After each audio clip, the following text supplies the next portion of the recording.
करनी है तो डायरेक्ट ओटी में लेके ही उसको हम सेडेटिव करके ही उसका हम पीआर करेंगे।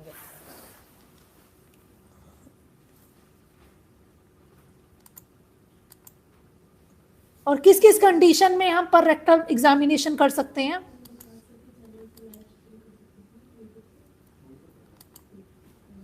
जैसे अब इस पिक्चर में आप देखेंगे, यू कैन सी यहाँ पे हमें बेटा ये माउस का इमेजिन उसमें नहीं आ रही है, कनेक्ट नहीं हुआ प्रोजेक्टर के साथ।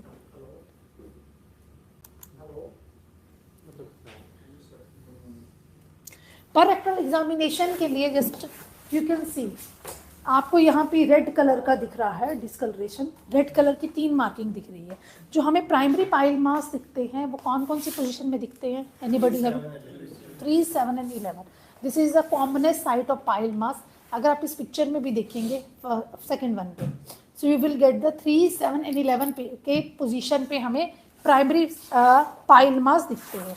जैसे ही हम पीआर करने के लिए अपनी फिंगर को डॉक्टर इंड्यूस करता है, फर्स्ट ऑफ ऑल हमें 3 o'clock पे देखना है, वहाँ पे पाइल मास है, फिर 7 o'clock पे, फिर 11 o'clock पे पाइल मास दिखता है। ठीक है, जब भी हमने पीआर करना है उससे पहले हम इनिशियली असेसमेंट करेंगे। इनिशियली असेसमेंट के लिए जो हमें रिक्वायरमेंट होती है, किन कैसे हम हिस्ट्री जनरेट करेंगे पेशेंट की? Name, UHID number. UHID number क्या होता है? Anybody having idea? UHID number क्या होता है? जैसे आप अपने क्लिनिक से हॉस्पिटल रन कर रहे हो, तो वहाँ पेशेंट को पर्टिकुलर एक नंबर आप देते होंगे, उसको बोलते हैं यूएचआईडी नंबर, यूनिक आईडी नंबर। ये पेशेंट का एक बार जो नंबर दिया जाता है ये कॉन्टिन्यूसली वही रहेगा। डेली ओपीडी नंबर पेशेंट्स के चेंज होते हैं। पेशेंट किस हिस्ट्री से आया है? अभी जब हम क्लिनिकल एग्जामिनेशन करने से पहले we have to take the proper history. Patient को कोई ट्रॉमा तो नहीं है, कोई एसोसिएट प्रॉब्लम तो नहीं है, HIV, HBS, AG इस तरह की कोई प्रॉब्लम्स तो नहीं है। पेशेंट को हमें एनालाइज करना है उसकी वात पित्त कफ, वात पित्त कफ एनालिसिस करना है, जिसके लिए आप पेशेंट का ब्रीफ हिस्ट्री ले सकते हो, वात के गुण को देख सकते हो, पित्त के गुण को, कफ के गुण। क्योंकि जब भी हम पाइल मास को पर रेक्टम एग्जामिनेशन देखेंगे तो हमें देखेंगे कौन से पाइल मास है, वहाँ वातजा अर्श है, पित्तजा अर्श है, कफजा अर्श है। अगर किसी पेशेंट की प्रगति वातजा प्रगति है, ये वात कफजा एसोसिएटेड, कभी भी प्रगति सिंगल नहीं होती, 2 दोषा के कॉम्बिनेशन से प्रगति बनती है। कुछ लोग हो सकते हैं वात पित्तज प्रगति के, पित्त कफज प्रगति के, कफ वातज प्रगति के, तो उनकी बॉडी में उससे रिलेटेड डिजीजेज ही डेवलप होती हैं। किसी की प्रगति ही पित्तजा है तो हो सकता है उसको पित्तजा अर्श छुए हैं, क्योंकि वो हीट को बर्दाश्त नहीं कर सकता। जब आप हिस्ट्री लोगे तो लेटरिन के रास्ते में उसको बर्निंग सेंसेशन के साथ एक्सेसिव ब्लीडिंग होती होगी। वातजा का जो मेन साइन होता है वहां पर ड्राइनेस रहती है, रुक्षता रहती है। पेशेंट कंप्लेंट करेगा सीवियर पेन होता है, ब्लीडिंग भी होती है बट सीवियर पेन रहता है। और जब आप एग्जामिनेशन करोगे तो वहां पे जो पाइल मास है दैट इज डार्क कलर का पाइल मास आपको दिखेगा। I will show you the picture also. अगर आप पेशेंट कंप्लेंट कर रहा है इचिंग विद पाइल मास है तो क्या हो सकता है? कंडू किसका साउंड? कफज पाइल मास है। अब उसके लिए पहले अगर हमने पेशेंट की मेंटल एंड फिजिकल प्रोफाइल से हम एग्जामिन कर लें कि पेशेंट की प्रकृति क्या है, वात प्रकृति, पित्त प्रकृति, कफा प्रकृति है। वात प्रकृति में क्या एक्टिविटी क्या होती है? बहुत क्विक एक्टिव होता है। हम जो पेशेंट का ये परफॉर्मा फिल करवाएंगे पेशेंट से, वात प्रकृति वाला जो होता है रेस्टलेस रहता है, नींद उनकी पूरी नहीं होती, शॉर्ट मेमोरी रहती है, डिस्टर्ब्ड माइंड रहता है। अगर उसका बॉडी का स्ट्रक्चर देखा जाए तो बहुत ही लीन होते हैं, तो डार्क कॉम्प्लेक्शन होता है, प्रलापी होते, एक्सेसिव टॉक करने वाले वो लोग होते हैं। पित्त का अगर पेशेंट आता है, जैसे पित्त की अपीयरेंस आप देखते हो पेशेंट में, एक तो पेशेंट के आईज, हेयर्स, स्किन बहुत मतलब सुंदर होगी, आईज बहुत गहरी गहरी होंगी उनकी, लुक अपीयरेंस जो पित्त प्रकृति वाले का वो स्मार्ट लुक वाले होते हैं लोग। अगर आप उनसे बात करोगे तो पेशेंट की पिच जो है ना वो हमेशा हाई पिच पे रहेगी और वो अपनी प्रॉब्लम्स को बहुत ही स्पेसिफिक तरीके से डिस्कस करेगा कि मुझे ये प्रॉब्लम्स हैं। कई बार आपने ओपीडी में देखा होगा पेशेंट एक पर्चा लेके आता है, जी ऐसे डॉक्टर साहब मुझे ये भी होता है, मुझे ये भी होता है, मुझे ये भी होता है, मैं इसलिए लिख के लाया कि मैं भूल जाता हूँ। तो वो किसके सिम्टम है? वात प्रकृति वाला पेशेंट है। जो पर्चा लेके लिख के लेके आता है अपने सिम्टम्स को, वो वात प्रकृति वाला है। उसकी शॉर्ट मेमोरी होती है, वो चीज़ों को भूल जाता है और प्रलापी होता है। आप उसको सिर्फ यही पूछोगे कि आपको प्रॉब्लम क्या है, फिर वो सब भी शुरू हो जाएगा।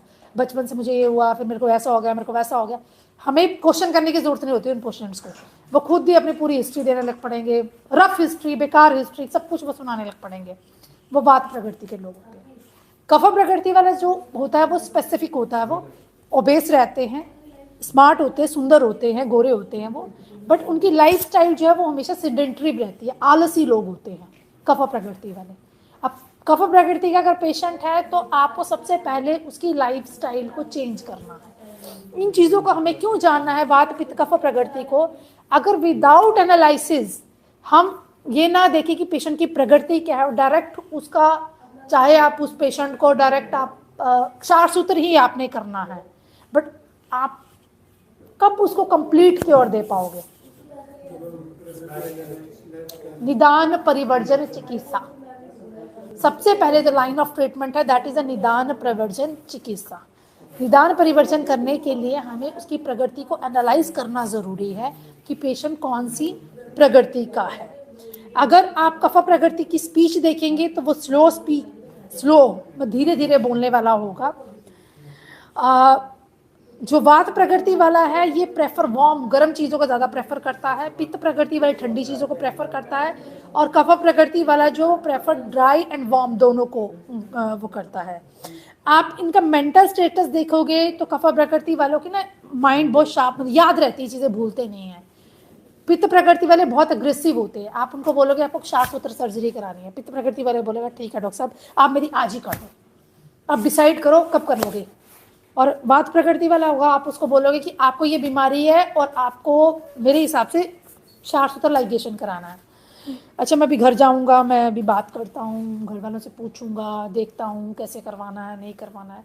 वो कंफ्यूज्ड माइंड में रहता है। अगर पेशेंट कंफ्यूज हो रहा है तो इमीडिएटली हमें उसको, वी नो दैट कि और अल्टरनेटिव तो है ही नहीं है, अब इसको पाइल मास से ब्लीडिंग भी हो रही है और पेशेंट को सर्जरी ही करवानी है। बट कफ पित्त प्रकृति वाला इमीडिएटली अपना एक्शन ले लेगा और वात प्रकृति वाला कंफ्यूज रहेगा। वो हो सकता है आपके ओपीडी में अभी आया है, 10 डॉक्टर्स को और मिलेगा और लास्ट में वो 2 साल के बाद आके आपके से दोबारा से सर्जरीज करवाए। तो उस कंडीशन में हमें लग रहा है कि पेशेंट इज अ वात प्रकृति, तो उसको इतनी अच्छी तरह से उसके माइंड को वॉश करो, उसको मैनिपुलेट करो, उसको पॉजिटिव नेगेटिव सारे साइंस बताओ। बेटर होता है कि उसको एक कागज पे लिख के बताओ कि हम जो सिम्टम्स, हम जो सर्जरी करेंगे उसके क्या बेनिफिट हैं, मॉडर्न सर्जरी के क्या ड्रॉबैक्स हैं, आपका मतलब आपको क्यों चूज करना है, वाई यू चूज द क्षार सूत्र, आप क्षार सूत्र को क्यों चूज करें, ताकि उसका जो माइंड है वो सेट हो जाए। कई बार होता है कि ओपीडी में जैसे अब आप क्षार सूत्र सीख के जाओगे, so I will tell you the experience क्या होता है कि आपने पेशेंट को बोल दिया कि आपको क्षार सूत्र करवाना है और ये सर्जरी जो है बेस्ट है और आप इस ट्रीटमेंट को करवा लो। वात प्रकृति वाला है, कंफ्यूज माइंड है, उसने ऑपरेशन तो करा लिया है पर उसके दिमाग में वो वही रहेगा, मेरे को डॉक्टर ने मेरा ऑपरेशन कर दिया, जबरदस्ती कर दिया, पता नहीं मैं ठीक होऊंगा नहीं होऊंगा, क्या हो गया, मुझे ब्लीडिंग होगी। फिर वो बार बार फोन करेगा, डॉक्टर साहब मुझे ब्लीडिंग हो रही है, उसको दर्द हो गया, मेरे को दर्द हो रहा है। आपने उसको बोले 7 दिन कम से कम, क्योंकि क्षार सूत्र सर्जरी के बाद मिनिमम ऑफ 7 डेज मतलब 7 डेज लग जाते हैं बॉडी को अपने आप रीजनरेट होने के लिए। जब पाइल मास आपने लाइगेट किया है 7 डेज में पाइल मास गिरेगा, उसके बाद ही वो वुंड हील होगा, पेशेंट जो है वो नॉर्मल होता है। सो अगर जैसे आप फर्स्ट डे ही पेशेंट को अगर ऐसे काउंसल करते हैं कि मिनिमम आप 7 दिन लगेंगे, तो वहाँ पे भी पेशेंट नेगेटिव हो जाता है कई बार कि मुझे 7 दिन मैं जॉब कैसे करूँगा, कैसे काम करूँगा। तो we have to manipulate the patient कि देखो क्षार सूत्र सर्जरी करने के बाद लोग कुछ ऐसे भी होते हैं, सतब के ऊपर डिपेंड करता है, नेक्स्ट डे से ही दे कैन वॉक, अपना काम भी कर सकते हैं, जॉब प्रोफाइल पे भी जा सकते हैं। बस उनको ज़्यादा इस पोजीशन में बैठने के लिए अवॉइड करना है पेशेंट को, क्योंकि स्टेनिंग की वजह से पेशेंट को पेन रहता है वहाँ पे। सो हमें जो पेशेंट को एडवाइस करना है उस कंडीशन में, अगर वात प्रकृति का पेशेंट है तो उसको हम पहले ही सब चीज़ों को क्लियर नहीं करेंगे, उसको हमें ये बताना है कि ये सिम्टम्स है, इस तरह से ट्रीटमेंट होगा, आपको इन चीज़ों का ध्यान रखना है, तो you will recover very soon. So हमेशा पेशेंट को काउंसलिंग करने के लिए उसको पेपर्स पे डिफ्रेंशिएट करके दीजिए कि what is the difference between modern surgery और शार सर्जरी में क्या डिफरेंस है, किन किन चीज़ों का परहेज करना है और किस तरह से आपकी बॉडी रिकवरी में आएगी, so they can make their mind कि हम किस तरह से ठीक हो पाएंगे। अभी इसमें हमें डाइट का असेसमेंट करना होता है। फर्स्ट ऑफ ऑल पेशेंट की लाइफस्टाइल क्या है, वो किस तरह की डाइट ले रहा है, उसकी डाइट में फाइबर है कि नील है, वाटर इनटेक कितना है, ब्रेकफास्ट लंच और डिनर का टाइम क्या है। कई बार होता है पेशेंट रात को 12-12 बजे तक डिनर लेता है और ब्रेकफास्ट करता ही नहीं, स्किप करता है मील्स, तो उसमें आपने सर्जरी तो कर दी, फिर वो 2 महीने के बाद पेशेंट आएगा आपको कि डॉक्टर साहब मेरे मस्से तो आपने निकाल दी, मैं दोबारा से मस्से जनरेट हो गए। वो कहाँ पे जनरेट हो जाएंगे? सेकेंडरी पाइल मास। प्राइमरी तो आपने ऑपरेट करके निकाल दिए, सेकेंडरी पाइल मास फिर से जनरेट हो जाएंगे। तो इसलिए असेस करना ज़रूरी है पेशेंट का कि उसकी डाइटरी हैबिट क्या है, टाइमिंग क्या है डाइट में, और डाइट में कितना फाइबर जाता है, उसके according we can make a diet chart हम मेक करेंगे। सुश्रुत संहिता में साफ साफ लिखा है जब भी हम अर्श की चिकित्सा करते हैं हमें स्नेहन स्वेदन देना चाहिए, उसके बाद ही अर्श को करना चाहिए। वो डिपेंड करता है आपके सेटअप के ऊपर कि आप किस तरह से डायरेक्ट पाइल्स की सर्जरी करते हो या पेशेंट को अभ्यंगम स्टीम देने के बाद पाइल्स की सर्जरी करते हो, पहले पेशेंट को कुछ दिन लेग्जेटिव पे रख के उसकी बॉडी को मेंटेन करके फिर आप सर्जरीज करते हो। क्योंकि सतव और सात्म्यता, व्यायाम शक्ति, आहार शक्ति, दशविध परीक्षा, इससे we can get the idea. अगर कोई पेशेंट बहुत ही ड्रपोक है, भीरू है, बहुत ही वीक है, इंटरनल स्ट्रेंथ बहुत कम है, आपने उसको डायरेक्ट सर्जरी कर दी, उसकी मेंटल स्टेटस को आपने बिल्डअप नहीं किया, तब क्या होगा? वो पेशेंट फिर से बहुत ज़्यादा प्रॉब्लम्स में आ जाएगा, वो डॉक्टर को भी परेशान करेगा और खुद भी परेशान रहेगा। इसलिए पेशेंट की दशविध परीक्षा करना भी अनिवार्य होता है। दशविध परीक्षा करने के लिए हम क्या करेंगे? 2 तरह से एनालिसिस किया जाता है पेशेंट का। फर्स्ट इनिशियली असेसमेंट के अकॉर्डिंग, दैट इज ए अष्टविध परीक्षा और दशविध परीक्षा। अष्टविध परीक्षा में क्या क्या चीज़ें आती है? Anybody is having any idea? अष्टविध परीक्षा में किन किन चीज़ों का करते हैं? हाँ।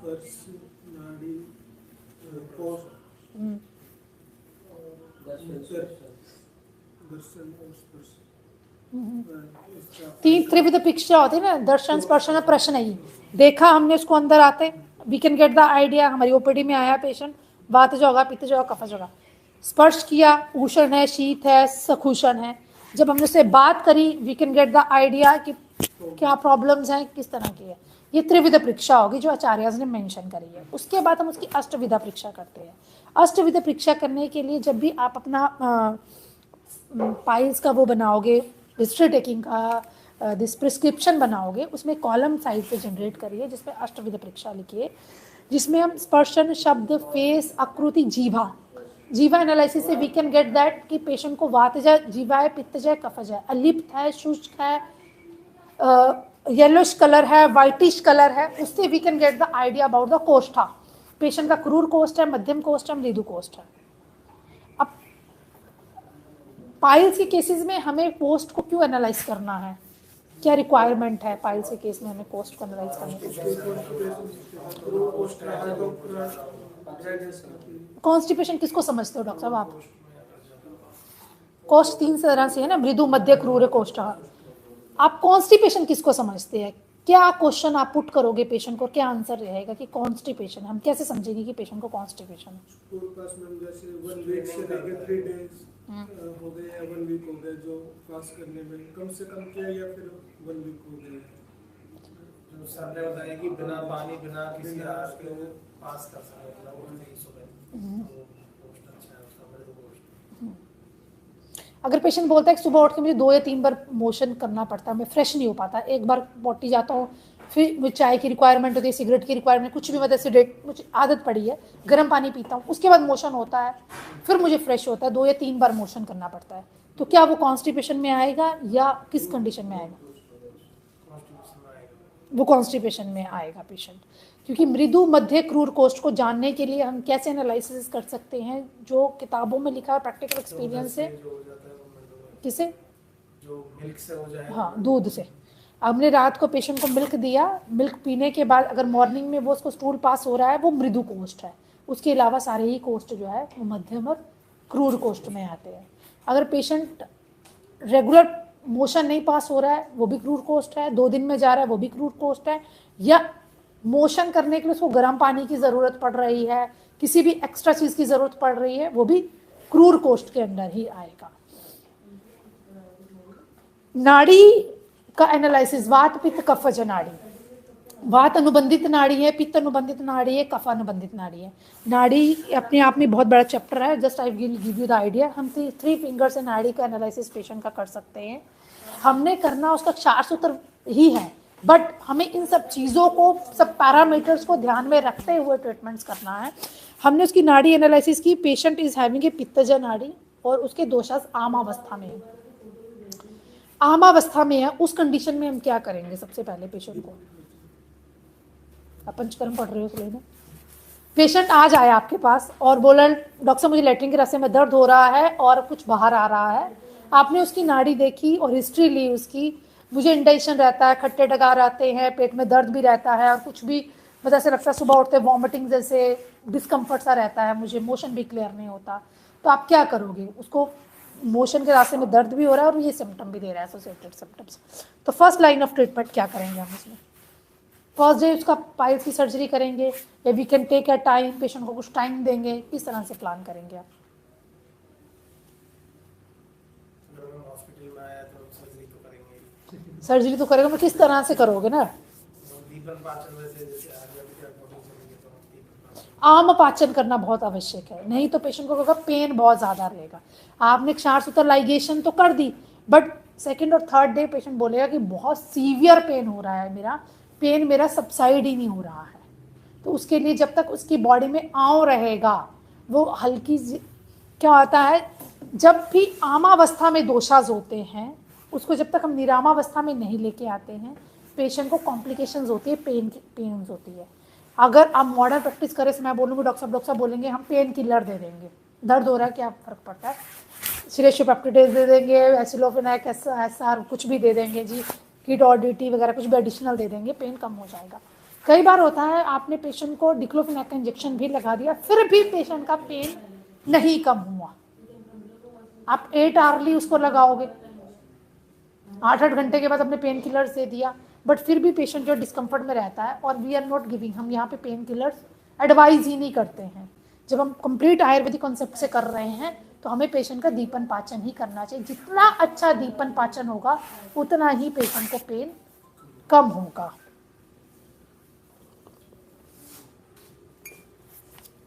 इसके बाद दश विधा जब परीक्षा करते हैं तो सबसे पहले हम पेशेंट की प्रकृति देखते हैं, विकृति, सार, समन्वय, प्रमाण, सात्म्य, आहार शक्ति, वय एंड व्यायाम शक्ति। वय और व्यायाम शक्ति इसलिए असेस करनी होती है, patient is having age of 78 year. करनी तो हमने 4 सूत्र सर्जरी है, बट उसका क्या है, उस कंडीशंस में क्या क्या हमें पैरामीटर्स को मेजर करना चाहिए? कार्डियक का होना चाहिए मैडम, बीपी वगैरह, और अवस्था में मसल्स वगैरह वीक हो जाती है, एनीमिया, और शुगर डायबिटीज का केस तो नहीं है। कौन कौन सी ब्लड इन्वेस्टिगेशंस करवाने की ज़रूरत होती है हमें इसके पहले?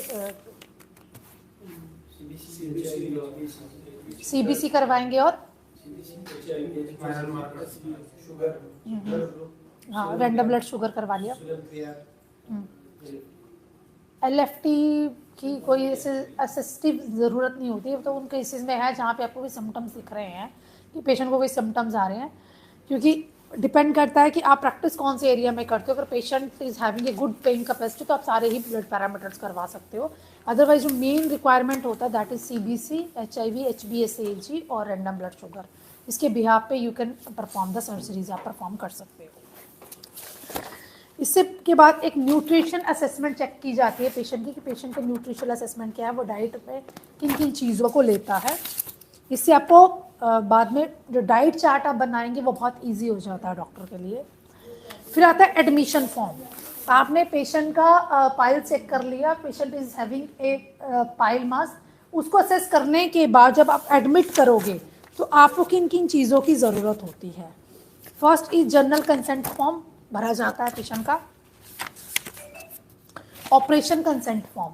इन 2 फॉर्म्स को हमें भरना होता है, चाहे आप इसकी फ़ोटोकॉपी ले लीजिएगा यहीं से, कि जनरल कंसेंट फॉर्म में अगर पेशेंट को हमने चेक करना है उससे पहले भी कंसेंट लेना चाहिए, और आइडियली फीमेल्स का तो कंसेंट लेना ही चाहिए। अगर आप उसको पर रेक्टम भी एग्जामिनेशन करते हो, दिस इज़ ए वेरी मतलब बहुत छोटी बात है, अगर पर रेक्टम आप फीमेल को एग्जामिनेशन करते हो तो उसका एक अटेंडेंट या हमारे पास एक नर्सिंग स्टाफ जो है वो सामने होना चाहिए। फिर हम बनाएंगे प्रोसीजर केयर प्लान। हमने पेशेंट का ट्रीटमेंट किस तरह से करना है, हमने उसका पर रेक्टल एग्जामिनेशन किया, पाइल्स है तो हम उसका ट्रीटमेंट शास्त्रोक्त विधि से करेंगे। We have to mention here. Consent form करेंगे। अगर ओटी में हमें तैयारी करनी है तो उससे पहले प्रॉपर ये इस फॉर्म को हमने चेक करना है कि क्या क्या रिक्वायरमेंट्स हमारे पास होती है। फर्स्ट ओटी में ऑपरेशन थिएटर में लेने से पहले हम पेशेंट की पार्ट प्रिपरेशन करते हैं। सेकेंड, उसको एनीमा दिया जाता है। जितनी भी सर्जरीज होंगी, कल आपने शायद देखी होगी सर्जरी, आज भी सर्जरीज है, तो सबसे पहले हम पेशेंट का पार्ट प्रिपरेशन करेंगे, उसको एनीमा देंगे। एनीमा इसलिए दिया जाता है कि इंटेस्टाइन प्रॉपरली क्लीन हो जाए। एनीमा देने के बाद भी पेशेंट को 2 या 3 बार मोशन पास होना चाहिए ताकि उसके इंटेस्टाइन प्रॉपर क्लीन हो, नहीं तो वो जब आप सर्जरीज परफॉर्म करते हो तो उसमें डिसकम्फर्टेबिलिटी बढ़ती जाती है। जाइलोकैन सेंसिटिविटी, पेशेंट की जाइलोकैन सेंसिटिविटी करना बहुत रिक्वायर्ड है। टेटनस का इंजेक्शन पेशेंट को देना है। कैनुला जब आप ओटी में लेके जाओगे, कैनुला की साइट को चेक करना है कि कैनुला अपनी प्रॉपर साइट पे है या नहीं है। आईपीडी फाइल प्रिपरेशन, पेशेंट की आईपीडी फाइल प्रिपेयर्ड होनी चाहिए। OT information concern taken, OT के इंफॉर्मेशन कंसर्न जो फॉर्म लगाया उसको आपने लिया या नहीं, उसको दोबारा से रीचेक करेंगे। और उसके बाद सर्जरीज के लिए हमने परफॉर्म करने के लिए पेशेंट को ओटी में शिफ्ट करना है। पेशेंट की कोई भी सेंसिटिविटी चेक करनी, किसी भी ड्रग से कोई रिएक्शन तो नहीं है, क्योंकि जब भी हम ओटी को प्रिपेयर करते हैं, you can take your tea, चाय ले लीजिए आप लोग पहले।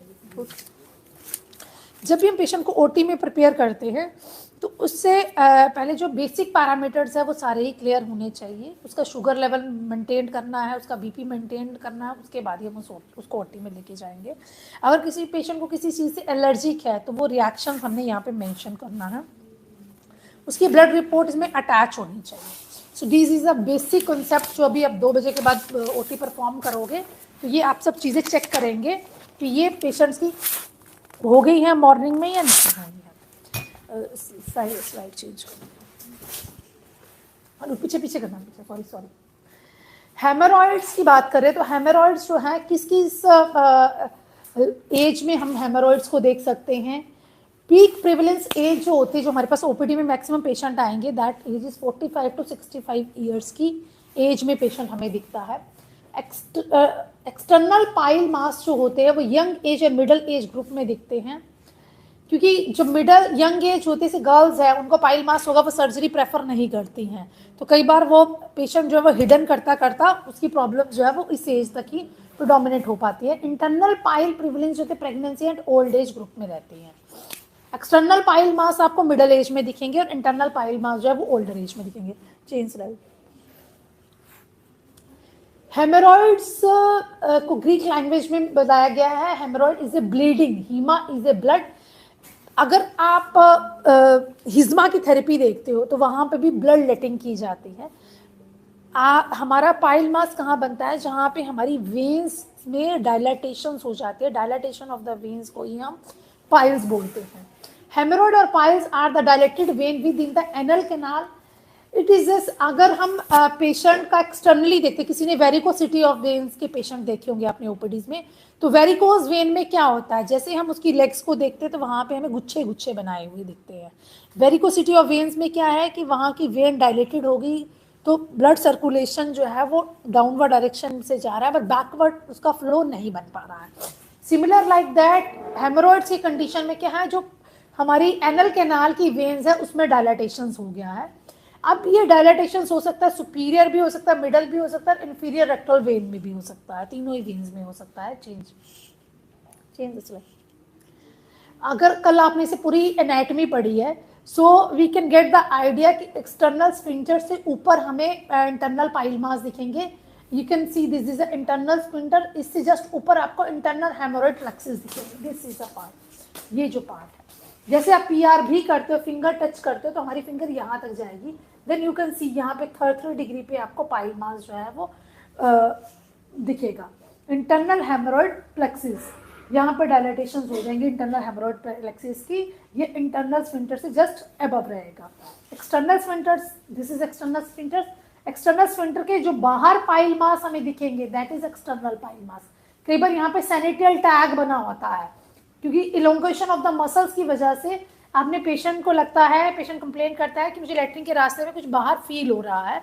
जब आप पर रेक्टम एग्जामिनेशन जस्ट एक्सपोज ही करते हो तो यहाँ पे सैनिटल टैग बना होता है, वो एक्सटर्नल स्फिंक्टर के बाहर रहेगा, वो एक्सटर्नल पाइल मास रहेगा। Change the slide, change the slide.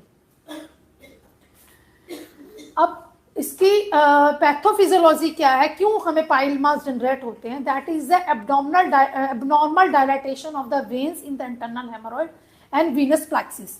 Abnormal dilatation of the arteriovenous, या तो हमारे डायलेटेशन होगा, एब्नॉर्मल डायलेटेशन हो जो हेमरॉइड्स वेन्स हैं, कल आपने जो हेमरॉइड्स वेन्स के बारे में पढ़ा होगा वो उसमें या तो डायलेटेशन हो जाएगा। कई बार होता है downward displacement of the prolapse of anal cushions. अब पेशेंट को पाइल मास है या प्रोलैप्स है, इसको कैसे डायग्नोज करेंगे हम? प्रोलैप्स के केस में क्या क्या दिखता है हमें? कलर से होता है। और पाइल मास में कौन सा कलर दिखेगा? रेडिश। और प्रोलैप्स में क्या दिखेगा आपको? कौन सा कलर? अगर पाइल मास है तो आपको क्लियर कट है कि वहां पे आपको ब्लड का सिंपल क्लॉट हो गया, ब्लड वहां पे इकट्ठा हो गया ब्लड, तो वो पाइल मास बन गया। पाइल मास है क्या? डायलेटेशन ऑफ द वेन हुई, वहां पे क्लॉट बन गया, इकट्ठा हो गया ब्लड, जैसे हमने एक्सपोज किया पिछली पिक्चर में हमने देखा वहां पे हमें रेड रेड दिख रहा है, वो हमारा पाइल है। और पेशेंट कंप्लेंट कर रहा है कि मुझे लैट्रिन के रास्ते से बाहर आ रहा है कुछ, और वो पाइल्स नहीं है, जब अपने एग्जामिन किया तो वो क्या होगा फिर? प्रोलैप्स। प्रोलैप्स फर्स्ट डिग्री भी हो सकता है, सेकंड डिग्री भी हो सकता है, थर्ड डिग्री भी हो सकता है, फोर्थ डिग्री भी हो सकता है। अगर हमारे पास केस है प्रोलैप्स का तो उस कंडीशन में क्या करेंगे, और पाइल्स की कंडीशन में हम क्या करेंगे? हाँ, ट्रीटमेंट 4 सूत्र। अगर हमारे पास डॉक्टर साहब पाइल्स का केस है तो उसमें हम 4 सूत्र बंधन करेंगे। अगर वो लैट्रिन का रास्ता पूरा का पूरा बाहर आ रहा है, पेशेंट कंप्लेंट कर रहा है कि कुछ बाहर निकल रहा है, आपने उसको लेटा के लिथोटॉमिकल पोजीशन में किया और उसको बोला प्रेशर दो या खांसी करो। प्रोलैप्स का क्या सिम्टम्स होता है? जैसे ही पेशेंट खांसी करता है वो गुदा के रास्ते से पूरा का पूरा बाहर आना शुरू हो जाता है। So you can get the idea कि first degree, second degree, third degree या फोर्थ डिग्री प्रोलैप्स है। अब इसको जैसे हम पाइल मास को एग्जामिन करते हैं, फर्स्ट डिग्री पाइल मास होगा तो वो पाइल का रहेगा, ऐसे चेंज करना बेटा। अब ये internal haemorrhoids, external haemorrhoids. Internal haemorrhoids जो है वो इस तरह से फील होगा और एक्सटर्नल हेमरॉइड्स हमारा बाहर रहेगा। और जो internal external into external pile मास रहेगा वो कॉम्बिनेशन में रहेगा, वो इंटरनल पाइल मास पे रहेंगे, एक्सटर्नल पाइल मास पे रहेंगे। उसमें भी करेंगे हम 4 सूत्र बंधन ही, बस 4 सूत्र बांधने के बाद उसको हल्का सा हम साइड से कट कर देंगे ताकि वो अपनी मेन जिस अटैचमेंट ऑफ द मसल से वो अटैच्ड है वो सेपरेट हो जाए स्किन से, वो इजीली जो है वो गिर जाएगा। नेक्स्ट स्लाइड करें। इस पिक्चर में हम देखते हैं कि प्राइमरी पाइल्स और सेकेंडरी पाइल्स क्या होते हैं। आप में से कोई भी मुझे बता सकता है प्राइमरी पाइल्स और सेकेंडरी पाइल्स क्या है? कैसे हम देखेंगे प्राइमरी पाइल्स कौन कौन से और सेकेंडरी पाइल्स क्या है? जो 3, 7 and 11 पे रहेंगे वो प्राइमरी रहेंगी। हाँ जी। सेकेंडरी जो रहते हैं वो अदर देन अगर हमारा 3 o'clock यहाँ पे दिख रहे हैं, 3 बज रहे हैं, ठीक है, यहाँ पे हमारा 7 और 11, यहाँ पे ये कई बार है कि ये एनल फिशर, दिस इज जो कॉमनेस्ट साइड है फिशर की, वो हमें 6 o'clock पे ही दिखता है। अगर पेशेंट कंप्लेंट करता है उसको लैट्रिन के रास्ते में बर्निंग सेंसेशन, जलन हो रही है, पॉटी करने के बाद पेन हो रहा है, नो राइट नो लेफ्ट, हमें कहीं फिशर ढूंढना ही नहीं, हमने जैसे एक्सपोज किया उसको जस्ट, तो हमें यहीं पे 6 o'clock पे ही कॉमनेस्ट साइड फिशर की होती है। बाकी कई बार फीमेल्स में हमें दिखता है 6 के साथ हमें 12 o'clock पे भी फिशर जो है वो दिखता है, डबल 6 पे भी रहेगा 12 पे भी रहेगा उसमें फिशर, ठीक है। तो प्राइमरी पाइल मास को इस तरह से वो करेंगे। कई बार फ्यूज्ड पाइल मास होते हैं, जैसे ये पाइल मास है बहुत बड़ा है तो ये फ्यूज्ड पाइल मास है। यहाँ पे आपका 7 o'clock का पोजीशन पे भी पाइल मास और एक 5 o'clock पोजीशन पे भी है पाइल मास, ये दोनों आपस में कंबाइंड हो जाते हैं, इसको बोलते हैं फ्यूज्ड पाइल मास। आपस में कंबाइंड पाइल मास होते हैं। जब इसको लाइगेट करेंगे आप, तो जो प्राइमरी पाइल्स को तो करेंगे, साथ साथ सेकेंडरी पाइल्स को भी आप लाइगेट करेंगे। Change the picture. अब इस पिक्चर में आप देखेंगे कि डिग्रीज को हम कैसे मेंशन करेंगे। देखिए, जो प्रोटोस्कोपिकली एग्जामिन किया हमने, प्रोटोस्कोपिकली एग्जामिन करने पे you can see this is a red colour, ठीक है। अब ये कोई भी डॉक्टर जो है, जैसे आपने प्रोटोस्कोप पुट किया, प्रोटोस्कोप पुट करने के बाद प्रोटोस्कोप कैसे डाला जाता है, किस हाथ में प्रोटोस्कोप को पकड़ते हैं और कैसे हम इसको इंड्यूस करते हैं, सबको आइडिया है? बताओ डॉक्टर साहब कैसे करेंगे इंड्यूस? डॉक्टर साहब हाँ, कौन से प्रोटोस्कोप किस हाथ में पकड़ेंगे? राइट हैंड और एंटीरियर से आराम से टुवर्ड्स अम्बिलिकस इंसर्ट करेंगे और फिर लेफ्ट हैंड को हैंडल पकड़ के अंदर का जो अपना मास है निकाल के फिर आराम से आउटवर्ड साइड में ले लेंगे। ठीक है, आपने पहले पकड़ा, आपने ऐसे डाल दिया, ठीक है, हाँ डाल दिया, फिर आपने उसका टॉर्नस बाहर निकाल दिया और फिर आपने उसको देखा। अब उसके बाद क्या आप अपने प्रोटोस्कोप को रोटेट कर सकते हैं? आपने 3 o'clock का दिख गया, अब 3 o'clock के बाद आप देखना चाह रहे कुछ और भी दिख रहा है यहाँ पे, तो क्या करेंगे फिर आप 6 o'clock को देखने के लिए क्या करेंगे? प्रोटोस्कोप को निकालेंगे, फिर लुब्रिकेट करेंगे, देन री इंसर्ट करेंगे। कभी भी प्रोटोस्कोप को अंदर नहीं घुमाना है। कई बार क्या होता है कि आप अंदर ही अंदर देखना है कि एक दिख रहा है, दूसरा भी देख ले, तीसरा भी देख ले, तो उसमें क्या होता है कि जैसे हमने अंदर ही रोटेट किया, वहाँ पे परफोरेशन हो जाती है, पेशेंट को एक्सेसिव ब्लीडिंग हो सकती है उस कंडीशन में। जैसे प्रोटोस्कोप को हमने इंसर्ट किया, ये प्रोटोस्कोपिकली पिक्चर ली गई है। जैसे पेशेंट को प्रोटोस्कोप इंसर्ट किया तो यू कैन सी आपको जो पाइल मास दिखेंगे, मल्टीपल पाइल दिखना शुरू हो जाएंगे। इनिशियली स्टेज में आप ऐसे भी देख सकते हैं, जैसे आपने प्रोटोस्कोप को इंसर्ट किया, आपको दिख रहा है कुछ रेडिश में, आपको क्लियर नहीं है, आप पेशेंट को कफिंग करवाइए। जैसे पेशेंट कफ करेगा तो आपको वो पाइल मास बल्ज होता दिखेगा। जो चीज़ बिल्कुल बाहर की तरफ बल्ज हो रही है वही हमारा पाइल मास है। तो आप यू कैन डिफ्रेंशिएट, आप उसको डिफ्रेंशिएट कर सकते हैं, नॉर्मल म्यूकोजा क्या है और पाइल मास कौन सा है। अब यहाँ पे लिखा है 1st degree, 2nd degree, 3rd degree and 4th degree. अब इन पाइल मास 4 डिग्री में होते हैं। 1st डिग्री में हमें क्या ट्रीटमेंट करना है, 2nd में क्या करना है, 3rd में क्या करना है, 4th में क्या करना है। तो how we can assess, doctor साहब हम कैसे असेस करेंगे 1st degree, 2nd degree, 3rd degree, 4th degree pile mass? 1st degree में क्या होता है, 2nd में क्या है, 3rd में क्या है, कैसे पता चलेगा? ये पाइल मास दिख रहे हैं हमें। सॉरी, मैंने आपको इसलिए उठाया कि आप कहीं और ही बिजी थे, क्योंकि क्लास में जब आपका माइंड प्रेजेंस नहीं रहे तो ना पढ़ाने वाले को मजा ना पढ़ने वाले को मजा। तो कॉल बंद कर दीजिए थोड़ी देर। 1st डिग्री पाइल मास कैसे असेस करोगे? पेशेंट क्या कंप्लेंट करेगा और आप कैसे पता चलेगा कि ये 1st डिग्री पाइल मास है?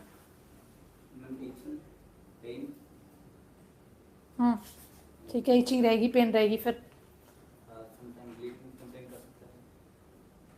आप कैसे असेस करोगे? तो सिम्टम्स आ गए ना कॉमन पाइल्स के। आप कैसे असेस करोगे कि पेशेंट को 1st डिग्री पाइल है, 2nd डिग्री पाइल है, 3rd डिग्री पाइल है, 4th डिग्री पाइल है? मैम 1st डिग्री में जो आउटपुट हुआ, उससे बोलेंगे कि आप खांसी है या फिर करेंगे, तो उसमें जो एक्सटर्नली होगा एनोसियल मास वो कम होगा, 2nd डिग्री में थोड़ा एक्स्ट्रा होगा और 3rd डिग्री में परमानेंट रहेगा, 4th में भी परमानेंट रहेगा। 3rd डिग्री में परमानेंट बाहर लटका रहेगा? नहीं, 4th डिग्री में, 3rd में मैम मच मोर होगा थोड़ा। अगर उसको हम अंदर करेंगे तो अंदर जाएगा नहीं जाएगा? 3rd डिग्री में चलेगा, 4th में। और 2nd डिग्री में? 2nd डिग्री में मैम वही 3rd डिग्री में तो बोले तो होगा, तो 2nd डिग्री में थोड़ा एक्स्ट्रा होगा, वो बाहर निकलेगा 2nd डिग्री पे, बाहर आएगा पूरा पाइल मास क्या? पूरा नहीं आएगा। आप जैसे पेशेंट ने कंप्लेंट करी कि मुझे लैट्रिन के रास्ते में प्रॉब्लम है जी, आपने असेस किया, आपने प्रोटोस्कोप आपने डाल दिया, आपने चेक कर लिया, अब आप कैसे असेस करोगे कि ये 1st डिग्री पाइल मास है, 2nd डिग्री है, 3rd डिग्री है, 4th डिग्री है? या मेरी लाइन ऑफ ट्रीटमेंट क्या है, मुझे क्षारपातन करना है, यहाँ क्षार सूत्र बांधना है, या डबल क्षार सूत्र बांधना है, या क्षारपातन के साथ क्षार सूत्र बांधना है? तो कैसे असेस करोगे कि 1st, 2nd, 3rd और 4th डिग्री क्या है? फर्स्ट में और 2nd में हम क्षार सूत्र करेंगे और 2nd, 3rd और 4th में हम क्षारपातन। गलत बोल रही हूँ, उल्टा बोल दिया आपने, उल्टा बोल दिया। डॉक्टर साहब आप एक्सप्लेन करो एक बार, कैसे क्या समझे आप अभी तक? जब एग्जामिनेशन करेंगे हम, हाँ तो हम पहले जब करेंगे हम, तो फर्स्ट डिग्री में क्या होगा, वॉल पे ही दिखेगा बस हमें, पेशेंट कंप्लेन करेगा कि कुछ है अंदर, कोई फॉरेन बॉडी है, कुछ भी बताएगा वो कि उभार है थोड़ा, बस ये बताएगा। जो सेकंड डिग्री होगा उसमें थोड़ा बल्ज आउट होगा, और पर वो अपने आप ही चला जाएगा।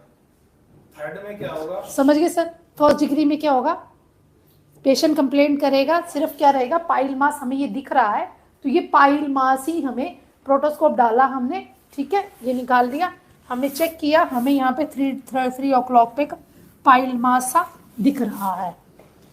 सेकेंड डिग्री में क्या होगा, अब कैसे असेस करेंगे, बल्ज रहेगी उसमें। थर्ड डिग्री में क्या होगा, हमने इसको निकाल लिया बाहर, तो वो बाहर आ जाएगा, पर हाथ से अंदर चला जाएगा।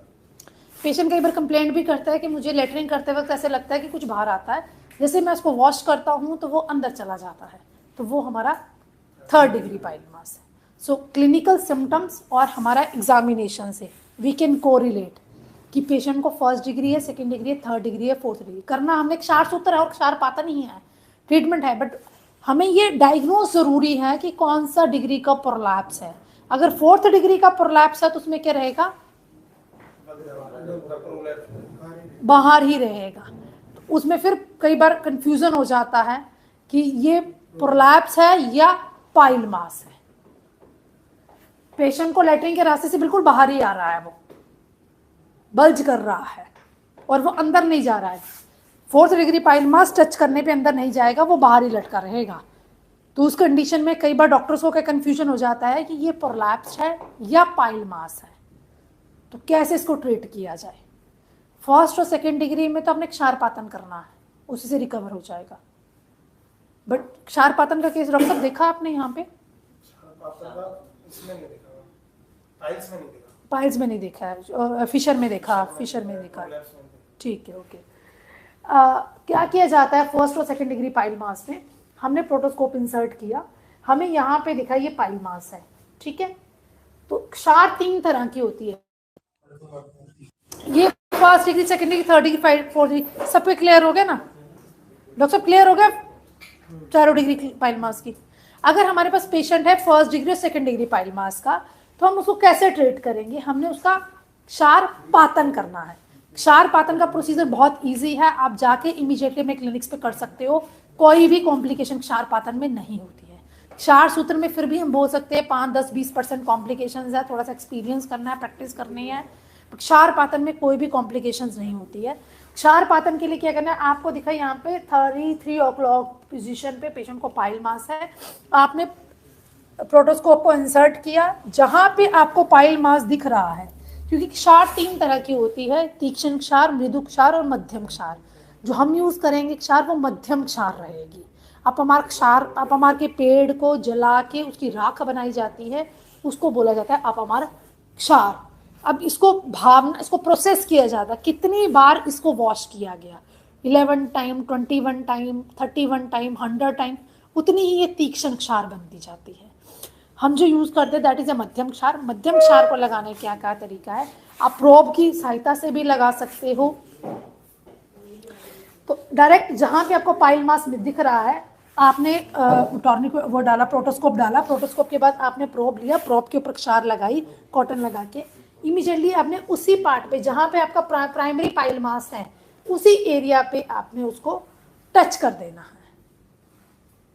3 to 7 सेकेंड्स, 3 to 5 मिनट्स के लिए क्षार को रखा जाता है।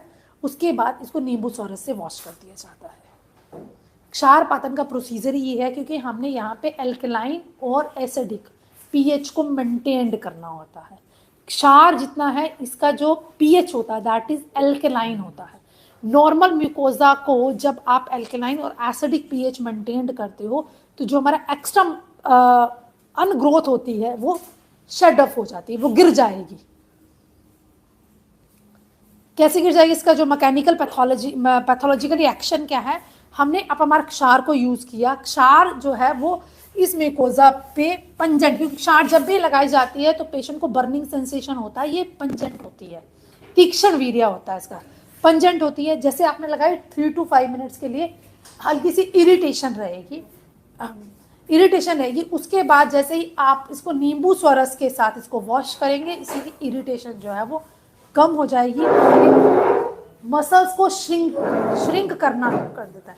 कैसे एक्शन करेगा? जहाँ पे भी हमारा पाइल मास बना है, क्योंकि वो डायलेटेड हो गई है वेन्स को, जैसे हमने क्षार को लगाया, पीएच चेंजेस हुई तो वो मसल्स की श्रिंक होना शुरू हो जाएगी। जैसे ही वो श्रिंक होगी हमारा पाइल मास जो है वो सबसाइड होना शुरू हो जाएगा। तो फर्स्ट और सेकंड डिग्री पाइल मास में हमें क्षार को अप्लाई करना है सिर्फ, और थर्ड और फोर्थ डिग्री का पाइल मास है उस कंडीशन में हमने क्षार सूत्र को बंधन करना है। ये नॉर्मल थ्रेड को भी इसके ऊपर भी बहुत सारी रिसर्चेस चल रही हैं अभी कि हाउ वी कैन, हम क्षार सूत्र वाले थ्रेड को इसको लाइगेट करें या नॉर्मल थ्रेड से भी कुछ डॉक्टर्स अब लाइगेट कर रहे हैं।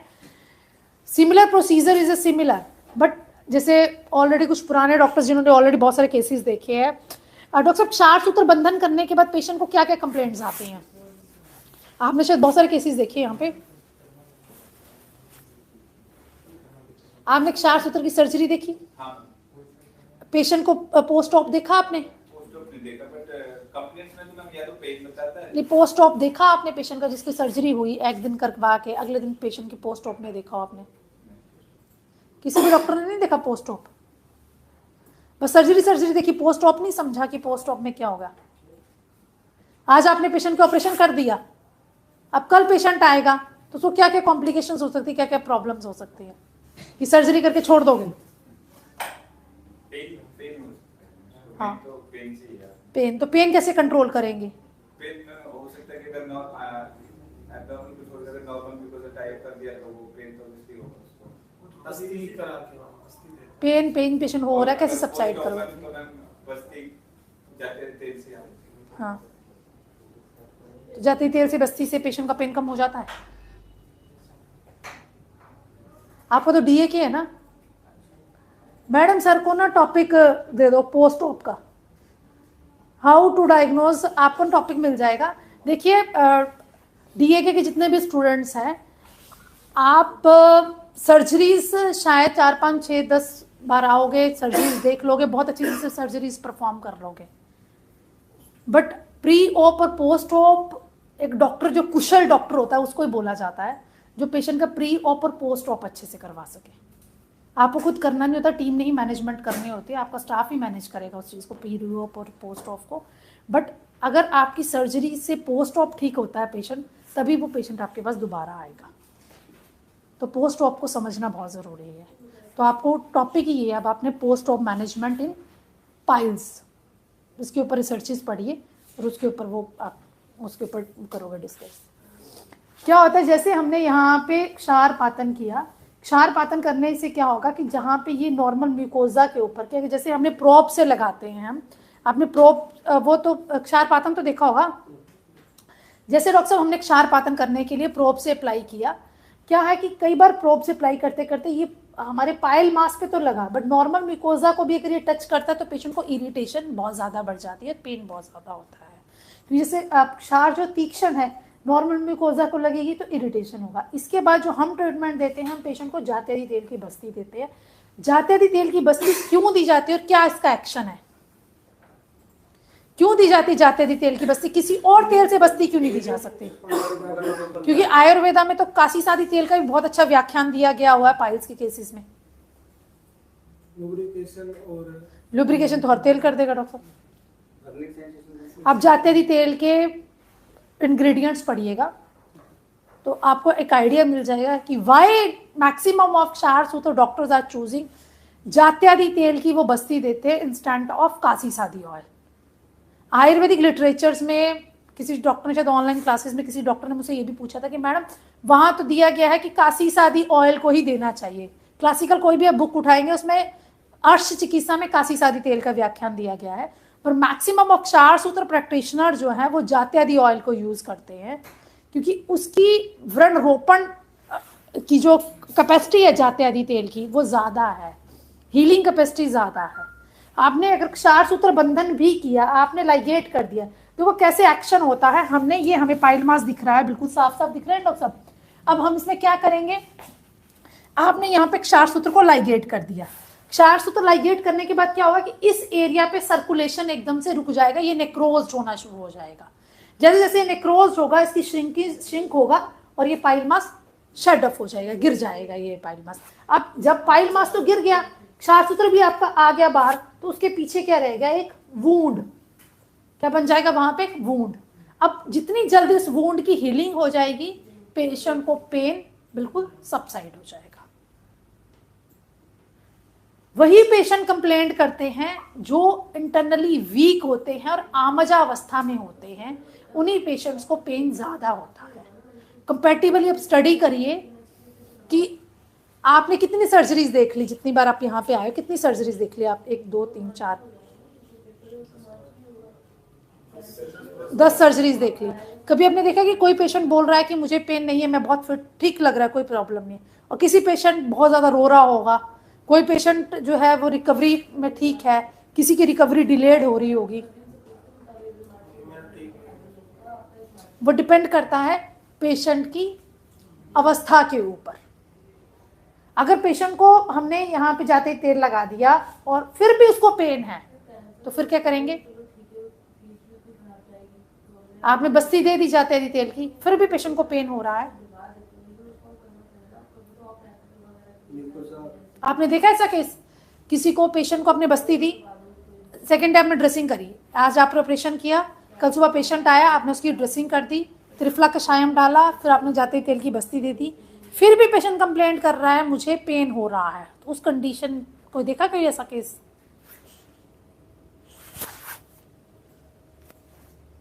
धनवंतरम ऑयल देखा आपने, धनवंतरम ऑयल भी देते हैं बस्ती में, देखा धनवंतरम तेल देते हुए बस्ती में?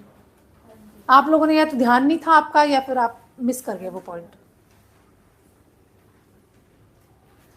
अगर पेशेंट को हमें जातेरी तेल की फर्स्ट लाइन ऑफ ट्रीटमेंट है, पेशेंट को जातेरी तेल की बस्ती दी जाती है। अगर फिर भी पेशेंट का पेन नहीं सबसाइड हो रहा है तो वात शामक ऑयल दिया जाता है, क्योंकि वात का संकुचन, अपान वात का स्थान कौन सा है, अपान वात का एक्शन क्या है, विंड मूत्र शक्रुत को बाहर निकालना, तो हमें चिकित्सा क्या देनी है, अपान वात को शांत करने की चिकित्सा।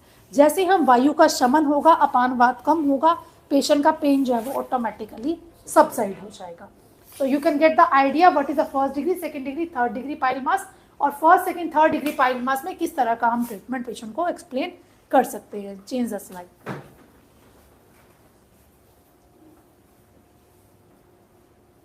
कितने ml देनी पड़ेगी जाते तेल की बस्ती 5 से 10 ml तक दी जाती है, और अगर आपने इसको धनवंतरम तेल की बस्ती देनी है तो वो भी 20 to 30 ml आप दे सकते हो। अब इसको हम देखेंगे फर्स्ट डिग्री पाइल मास।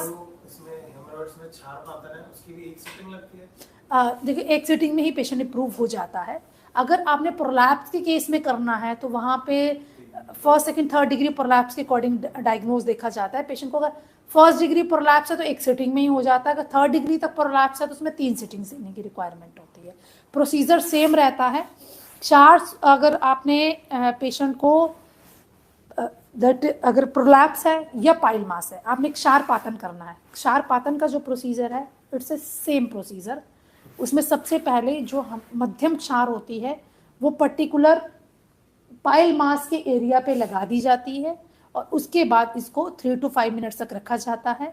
अगर आप चेंजेस देखना चाहें तो ये हल्का सा ब्लूइश डिस्कलरेशन आना, यहाँ पे पर्पल जैसा कलर आना शुरू हो जाता है, और 3 to 7 मिनट्स के बाद इसको नींबू सोरस के साथ इसको वॉश कर दिया जाता है।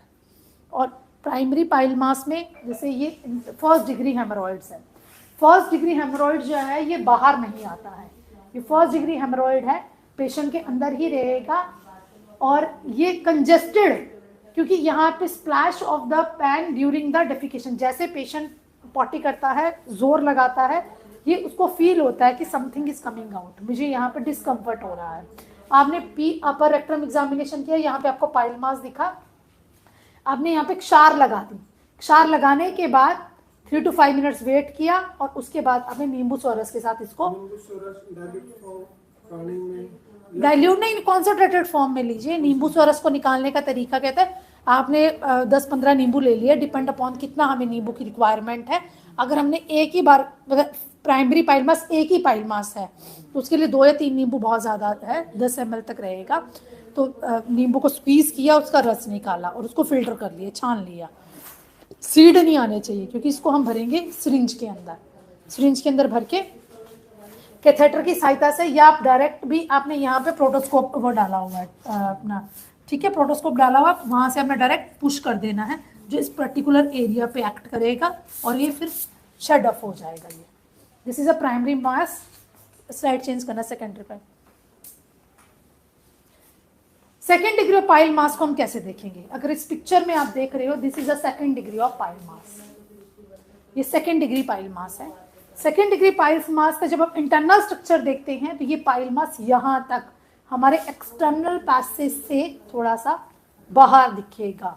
Bulging and reorganise the pile, bulging रहेगी। Third degree change, third degree pile mass हम देखेंगे तो ये हमारा बल्जिंग रहेगा और मैन्युअली हमें अंदर करना है, ठीक है। ये हमारा थर्ड डिग्री पाइल मास है। नेक्स्ट, और फोर्थ डिग्री अगर पाइल मास की बात करेंगे तो कुछ इस तरह की अपीयरेंस हमें दिखेगी। जैसे हम पेशेंट का पररेक्टम करेंगे, कुछ बल्ज, मल्टीपल बल्ज दिखेंगे, क्योंकि फोर्थ डिग्री पाइल मास वहीं पे होगा जहां पे मल्टीपल पाइल मास होंगे। सो यहाँ पे हमें 3 o'clock पे, 7 o'clock पे, 11 o'clock के एसोसिएटेड पाइल मास 5 पे भी दिखेगा, 9 o'clock पे भी दिखेगा। ये हमें प्राइमरी और सेकेंडरी दोनों ही पाइल मास में दिखेंगे। आप कह रहे थे मैम, जैसे रेक्टल प्रोलैप्स का पेशेंट है और फोर्थ ग्रेड डिग्री का है, तो हम ऐसे कंफ्यूज कह रहे थे। हाँ, अब क्या होता है ना, कई बार डॉक्टर पिक्स डालते हैं कि डॉक्टर साहब ये देखिए ये क्या है, प्रोलैप्स पाइल है, पाइल मास है, या ये रेक्टल प्रोलैप्स है।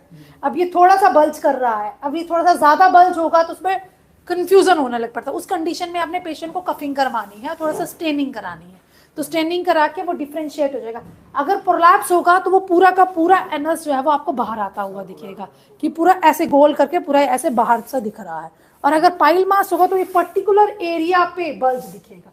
जैसे उसने स्टेनिंग करी तो ये आपको पर्टिकुलर एरिया में, इस साइड का जो है जैसे किया उसने, तो एक बल्ज, एक पर्टिकुलर एरिया का बल्ज दिखेगा। तो दैट इज ए, वो हमारा कौन सा पाइल मास यहाँ पे बना हुआ है। नेक्स्ट, अब हमें डिफरेंशिएट करना है first, second, third degree, fourth degree pile मास, तो हमें पता चल गए। अब हम देखेंगे कि पेशेंट के पाइल मास कौन से, वातज अर्श है, पित्तज अर्श है, ये कफज अर्श है। सो वातज अर्श के सिम्टम्स कोई बताएगा आप में से जो ऑलरेडी क्लासेस ले चुके हैं? वातज अर्श कैसे देखेंगे आप? हाँ, रुक्ष है और आपने कोई ऐसा पेशेंट देखा जिसमें आपको डायग्नोज होगा कि ये पेशेंट जो है वातज पाइल्स का है? मेनली जो फर्स्ट डिग्री है पता है सर ने, वो वापस के लिए बताया फर्स्ट डिग्री पाइल्स होता है वो वापस। नहीं, मैं ये बोल रही, आपने जितने केसेस देखे 10, 12, 20 केसेस जो भी देखे आपने अपने अकॉर्डिंग, तो उसमें किसी में आपने डिफरेंशिएट कर पाए कि ये वातज पाइल्स है, ये पित्तज पाइल्स है, कफज पाइल्स है? मैं तो कॉन्स्टिपेशन और प्रकृति से हम पता लगा सकते हैं। तो प्रगति एनालिसिस जो हमने किया, प्रगति एनालिसिस के अकॉर्डिंग हमने पेशेंट को जब देखेंगे ना, जैसे हम देखेंगे ओल्ड एज में जितने भी पाइल मास दिखते हैं ना, मैक्सिमम वो वातज पाइल मास ही होते हैं। पेशेंट की एज है 70, 72 years, 68 years, older age, old patient में वात का प्रकोपित काल है। जैसे पर रेक्टम देखेंगे ना, ये बिल्कुल ड्राई ही सा रहेगा, यहाँ पे ऐसा लगता है सूख ही गया हुआ है। और क्रॉनिक कॉन्स्टिपेशन की हिस्ट्री अगर पेशेंट को दे रहा है तो वो हमारे रहेंगे इरेगुलर शेप होगा, कोई ना सर्कुलर नहीं रहेगा, इरेगुलर शेप रहेंगे इनके, सेंट्रली इरेगुलर सरफेस रहता है। और कलर, और अगर देखते हैं हम तो ये डार्किश, बिल्कुल ब्लैकिश ब्लैकिश दिखेगा। अब मैं सेकंड पिक्चर आपको दिखाऊंगी पित्तज पाइल मास की। ये पित्तज पाइल मास देखेंगे तो आपको रेड रेड दिखेंगे। अब इसमें ड्रग ऑफ चॉइस भी हम उसके अकॉर्डिंग ही करेंगे। हमें वात पित्त कफज पाइल मास को इसलिए पहचानना है कि इसके अकॉर्डिंग हम पेशेंट को उसकी मेडिसिन दे सके। अगर किसी के पित्तज पाइल है और प्रकृति भी उसकी पित्तज है तो हमें शीतल आहार उसे एडवाइस करना है, ठंडी चीज़ें देनी है, मुनक्का उसकी डाइट में ऐड करना है, उशीरासव ऐड करना है। अगर आप लेक्सेटिव देना चाहते हो, अभ्यारिष्ट के साथ साथ आप उशीरासव या कुछ ऐसी चीज़ें ऐड करोगे जो पित्त को शमन करेंगी। और जहाँ पे वात का है वहाँ पे हम लेक्सेटिव अगर दे रहे हैं तो हम चूज करेंगे एरंड ऑयल को, हम वहाँ पे पंचस्कार चूर्ण नहीं देंगे। अगर किसी वातज अर्श वाले पेशेंट को आप पंचस्कार चूर्ण देते हो, पहले तो उसकी कॉन्स्टिपेशन रिलीज ही नहीं होगी, और जिस दिन खाएगा उस दिन मोशन आएगा, अगले दिन फिर मोशन ही नहीं आएगा उसका, क्योंकि अंदर बहुत शुष्कता है, ड्राइनेस है। तो उस कंडीशन में हमें नित्य स्नेहन करवाना है पेशेंट को, चाहे आप दूध में उसको देसी घी एडवाइस करिए। एरंडॉल एरंडॉल की डोज होती है 10 ml गर्म गुनगुने दूध में रात को पीना है। और अगर आप उसको नित्य स्नेहन दे तो दाल में, खाने में, किसी न किसी फॉर्म में आप डायरेक्ट रेगुलर उसको स्नेहन देंगे, क्योंकि स्नेहन जो दिया जाता है 24 टाइप ऑफ स्नेहन प्रविचारणाज होती हैं, 24 तरीके से हम स्नेहन को इंड्यूस कर सकते हैं। अदरवाइज आप पेशेंट को अर्ली मॉर्निंग में बोल सकते हैं कि सुबह खाली पेट वो 5 ml देसी घी लेना खाली पेट स्टार्ट कर दे गुनगुने पानी के साथ, वो भी एक स्नेहन का कार्य करेगा। अब पित्तज पाइल्स की बात करते हैं तो पित्तज पाइल्स जो होते हैं ये स्मॉल होते हैं, ब्लूइश मॉइस्ट। ये आपकी जैसे आप पर रेक्टम एग्जामिनेशन करोगे ना तो ये मॉइस्ट आपको स्किन दिखेगी और फ्लैशी दिखेगी। इसके भी डिफरेंट शेप रहेंगे, बट जैसे स्टेनिंग करेंगे तो ये ब्लड मिक्स्ड स्टूल आएगा। इसमें पेशेंट कंप्लेंट होता है कि ब्लड मिक्स स्टूल होता है। जो शुष्क अर्श होते हैं वो ज़्यादातर वातज रहते हैं, और जिसमें स्टूल के साथ ब्लड आएगा वो पित्तज अर्श रहेंगे। बर्निंग पेशेंट कंप्लेंट करेगा बर्निंग सेंसेशन की, यहाँ पे पॉटी करने के बाद कुछ जलन सी होती है, कंडू होता है और जलन होती है, दोनों में डिफ्रेंशिएट करना है। हम पेशेंट को पूछेंगे कि आपको दर्द होती है कि जलन होती है। फिशर का पेशेंट है वो बोलेगा मुझे लेटरिन करने के बाद जलन होती है जी, और खारिश मचती है। वहां पे एक केस और होता है प्रूराइटिस। प्रूराइटिस होने की वजह से ये जो लोग बहुत कम रेगुलर ऐसी ड्रग्स लेते हैं जो कॉन्स्टिपेशन को रिलीज करने के लिए जो ड्रग्स ली जाती है, उसकी वजह से भी पेशेंट को प्रूराइटिस की प्रॉब्लम होना शुरू हो जाती है। उसमें भी पेशेंट जो चीफ कंप्लेंट वो लेके आता है आपके पास, मुझे लेटरिन के रास्ते में खारिश होती है, इचिंग होती है, पॉटी करने के बाद इचिंग रहती है। सो उस केस को हम कफजा पाइल्स और प्रूराइटिस से डिफरेंशियल डायग्नोज कर सकते हैं कि प्रूराइटिस है, ये कफजा पाइल मास है। इसको अब पित्तजा पाइल मास में बर्निंग सेंसेशन रहेगी डेफिकेशन करने बाद, और थर्स्ट रहेगा पेशेंट को। ये कंपैरिजन विद द इंटरनल और थ्रोम्बोज्ड पाइल्स के साथ इसको हम कंपैरिजन करेंगे। जैसे ये पिक्चर में आप देख रहे हैं, इसमें पाइल मास आपको 3, 7, 11 के अलावा 5 o'clock पे भी 6, 7 और 6 o'clock पे भी आपको एक पाइल मास दिख रहा है। ये फ्यूज्ड पाइल मास है यहाँ पे। ये कई बार हमें थ्रोम्बोज्ड पाइल मास दिखते हैं।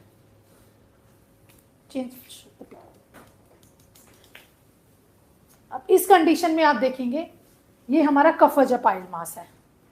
पेशेंट कंप्लेंट कर रहा है, ये कौन से डिग्री का पाइल मास हुआ?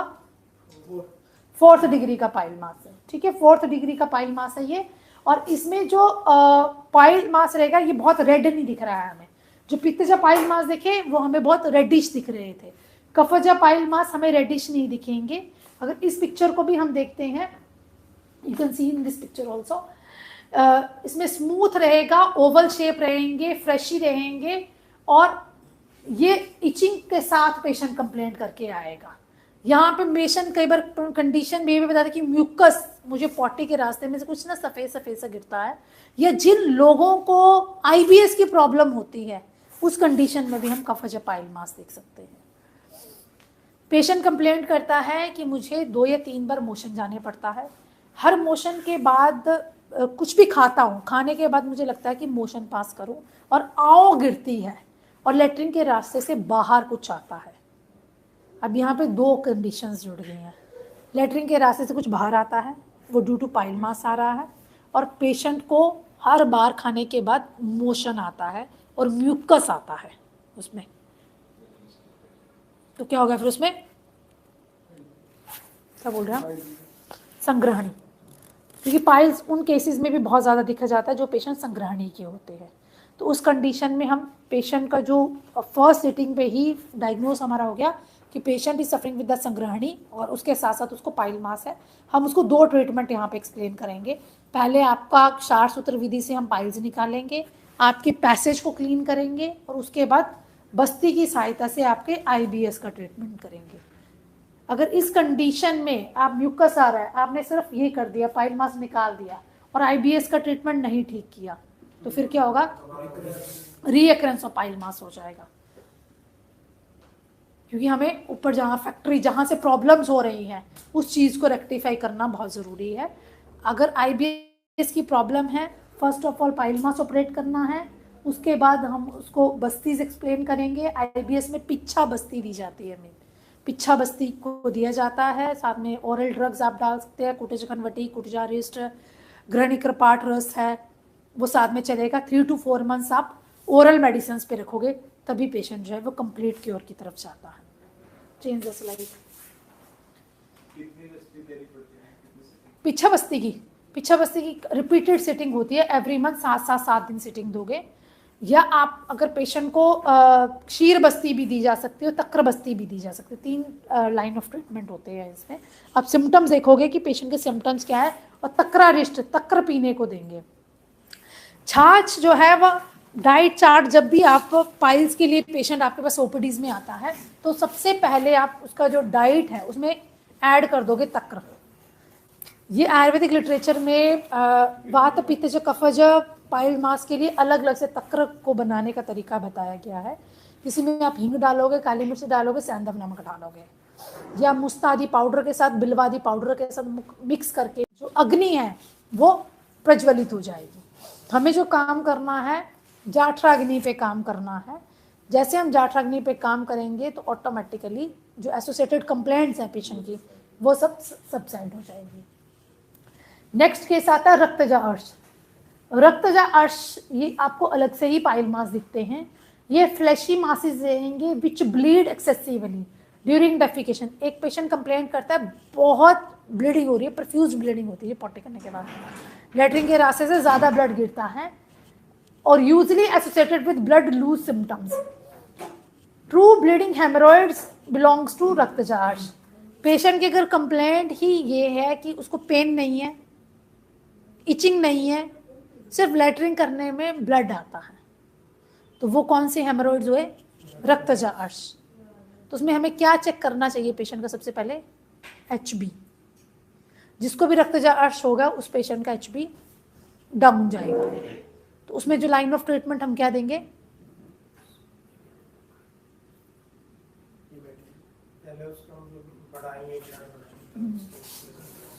ब्लीडिंग स्टॉप करेंगे।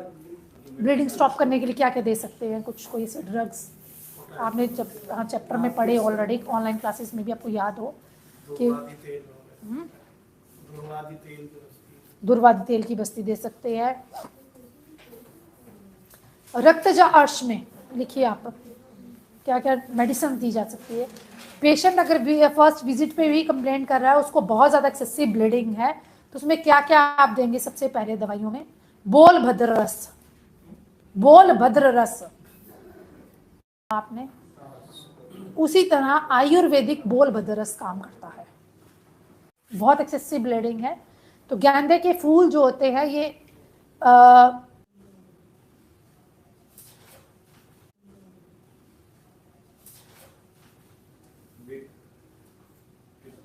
गुनगुने पानी के साथ भी दिया जा सकता है, या इसको आप उशी रासव के साथ भी दे सकते हो।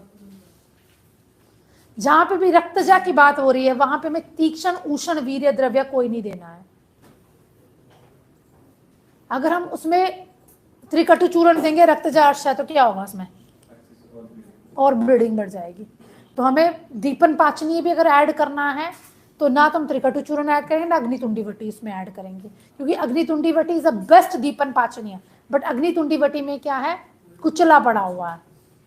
तो कुचला जो वो हीट पोटेंसी का होता है, हॉट होता है, जिनका ब्लड प्रेशर हाई है उसमें भी अग्नितुंडी वटी इज कॉन्ट्राइंडिकेटेड, और जिसमें भी एक्सेसिव ब्लीडिंग हो रही है उस कंडीशन में भी हमें ये नहीं देना है।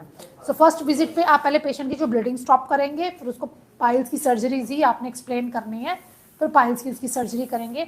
ऑपरेशन होने के बाद भी लगातार आप उसको ये मेडिसिन पे रखोगे। वातजा पाइल्स में हमें एंटी क्लॉटिंग देने की आवश्यकता इतनी नहीं पड़ती है। डायरेक्ट आपने सर्जरी करी, उसके बाद आपने पाइल्स की और किट दे दी, या पाइल्स के लिए आपने प्राणदा गुटिका, कांकायन वटी, अर्शोघनी वटी, इस टाइप के ड्रग्स दे दिए, त्रिफला गुगुल दे दिया। स्वेलिंग होती है पाइल्स में, पुनर्नवादी गुगुल आप ऐड कर सकते हो। लेग्जेटिव में अभ्यरिस्ट ऐड कर सकते हो, या पंचस्कार चूर्ण, कॉन्स्टिक्योर का पाउडर आता है, इन चीज़ों को पोस्ट पाइल सर्जरीज कम से कम 2 या 3 महीने पेशेंट को देना चाहिए।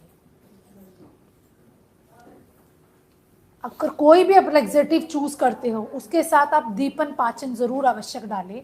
जैसे आपने पंचस्कार चूर्ण ही देना है या आप अभिपत्तिकर दे रहे हो तो अभिपत्तिकर अपने आप में ही दीपन पाचनी और लैक्सेटिव तीनों तरह काम करता है। तो कॉन्टिन्यूसली पेशेंट को पोस्ट सर्जरीज 3 महीने तक अभिपत्तिकर चूर्ण जो है वो देना चाहिए। ये कॉन्स्टिक्योर का पाउडर दे सकते हो, अजमोद आदि अभिपत्तिकर को मिक्स करके दे सकते हो।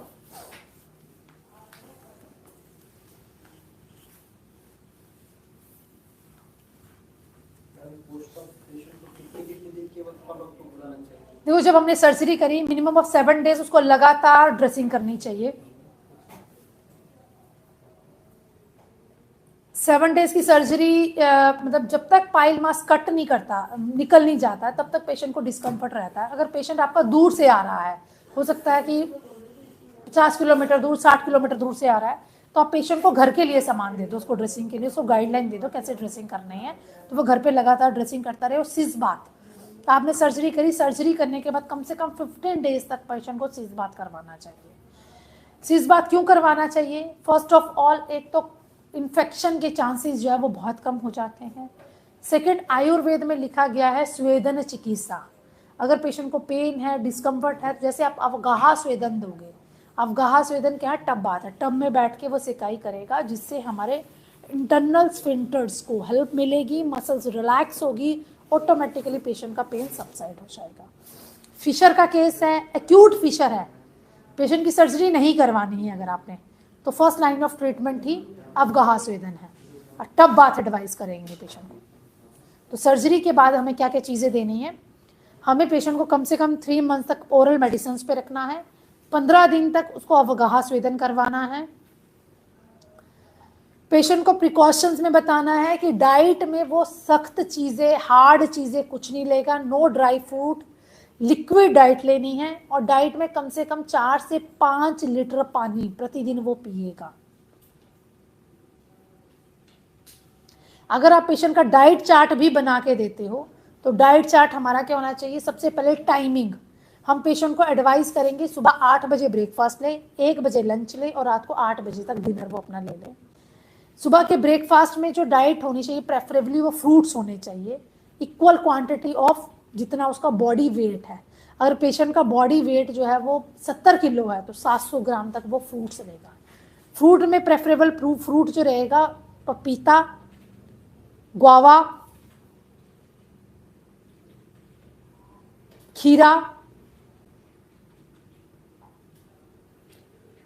डाइट में जो सर्जरी के जैसे आज किसी का ऑपरेशन आपने किया, उसके बाद जो सेकंड 7 डेज की डाइट रहेगी वो सेमी सॉलिड और लिक्विड डाइट रखोगे। फर्स्ट आइडली तो जो फर्स्ट 3 डेज की डाइट होती है वो लिक्विड डाइट होनी चाहिए। 4th डे से आप उसको चपाती ऐड कर सकते हो।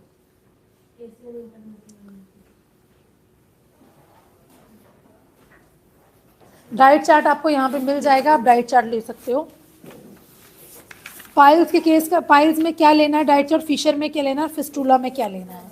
देखिए ये डाइट के लिए पाइल्स, फिशर, फिस्टुला का बता दूं कि पाइल्स के केस में आप मिल्क दे सकते हो, दूध दे सकते हो, क्योंकि लैक्सेटिव काम करता है मिल्क, घी डाल के भी दूध दे सकते हो।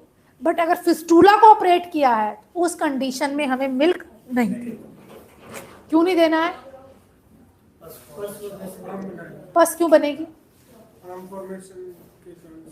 दूध तर्पणीय, जीवनीय, मिल्क के बारे में, गोदुग्ध के बारे में तो किताबों में ये दिया ना कि तर्पणीय और जीवनीय होता है, तो फिर हम फिस्टुला में दूध क्यों नहीं दे सकते? और पेशेंट बोले मैं गाय का दूध पीऊंगा तो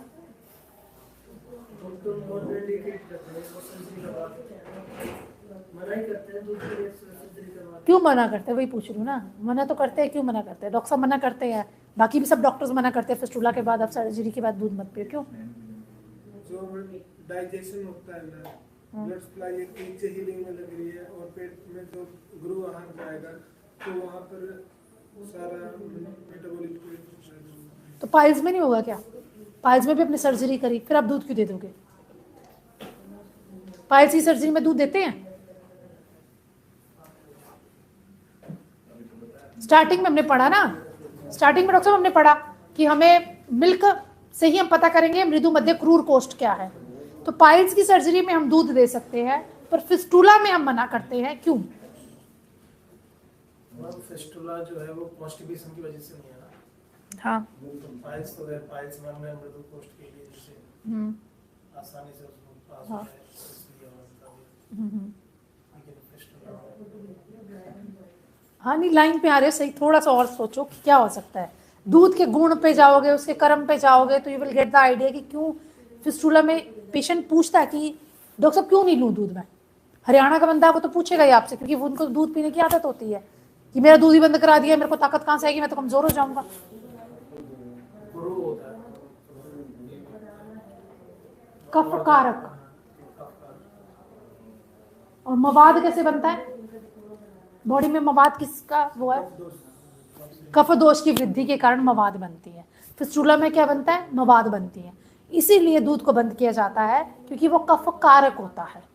दीपनीय, पाचनीय दुग्ध के बारे में दिया गया है, तर्पणीय, दीपनीय है, इंटरनल स्ट्रेंथ को इंक्रीज करता है, बट वो कफ को बढ़ाता है। अगर हमें वो सब चीजें बंद करनी है फिस्टुला के केस में जो कफ को बढ़ाएगी। अब हम छाछ एडवाइस कर देते हैं, क्योंकि छाछ कफ कारक नहीं होती है।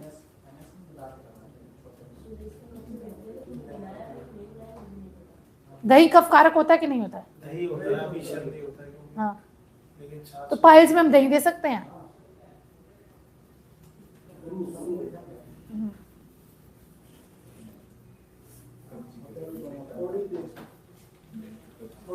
थोड़ी तो जहर तो थोड़ा भी काम कर जाता है ना फिर।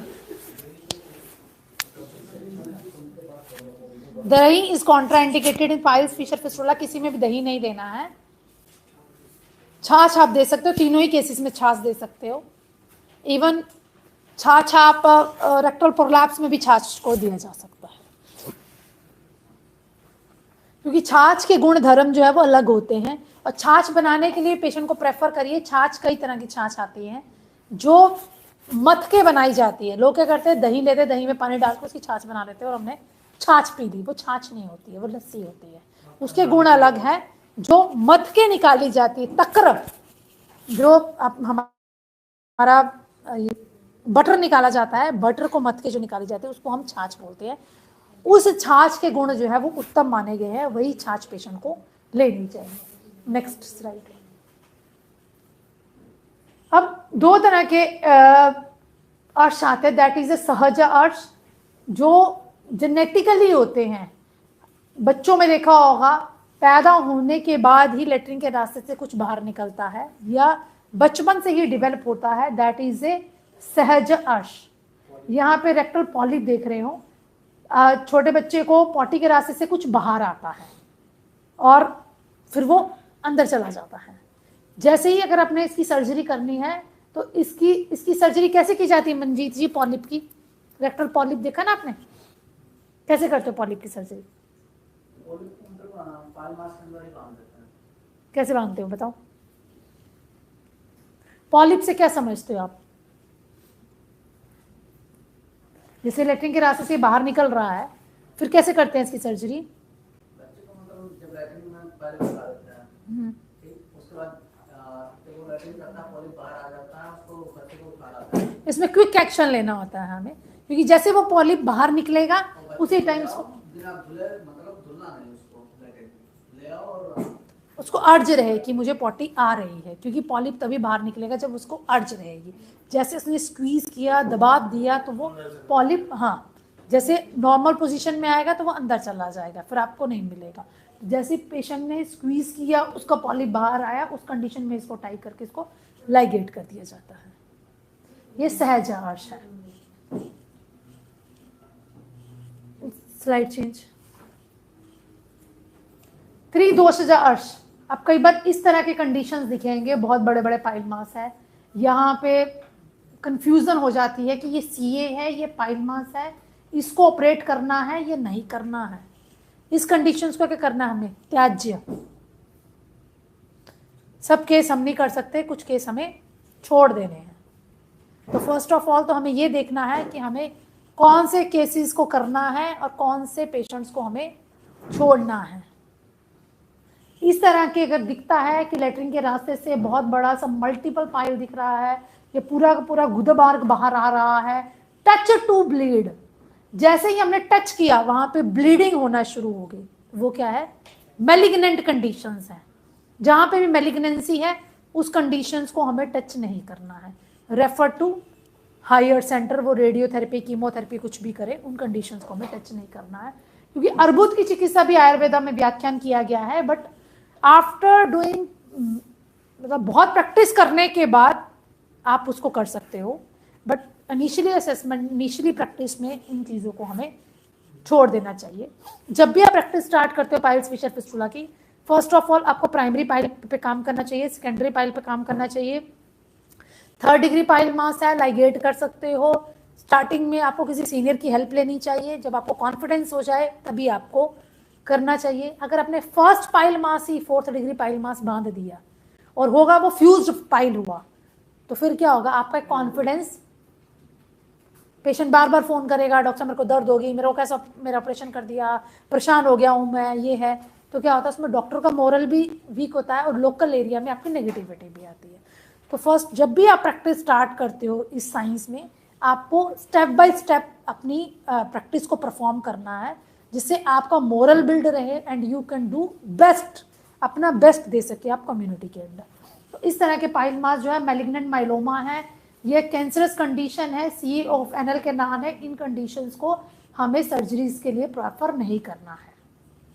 नेक्स्ट, इसको त्रिदोषजा अर्श बोलते हैं। इसमें अगर आपने देना भी है तो कंजर्वेटिव ट्रीटमेंट दिए जा सकते हैं। अर्बुद के केस में कौन कौन से आयुर्वेदिक हर्ब्स दिए जा सकते हैं पेशेंट को? हाँ, कांचनार गुग्गुल बहुत अच्छा काम करता है, और हाँ, वृद्धिवादिका वटी दी जा सकती है,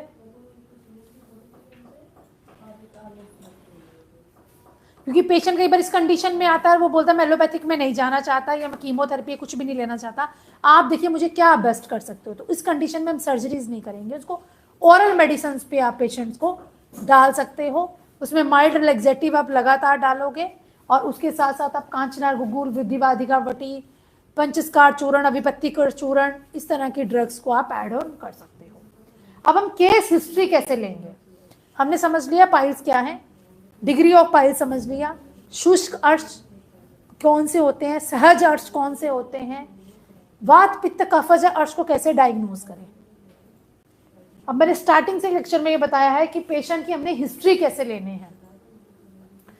हमें पेशेंट के हिस्ट्री में सबसे पहले उससे पूछना है ब्लीडिंग, कैसी ब्लीडिंग आती है, कलर ऑफ द ब्लीडिंग क्या है, क्वांटिटी ऑफ द ब्लीडिंग क्या है।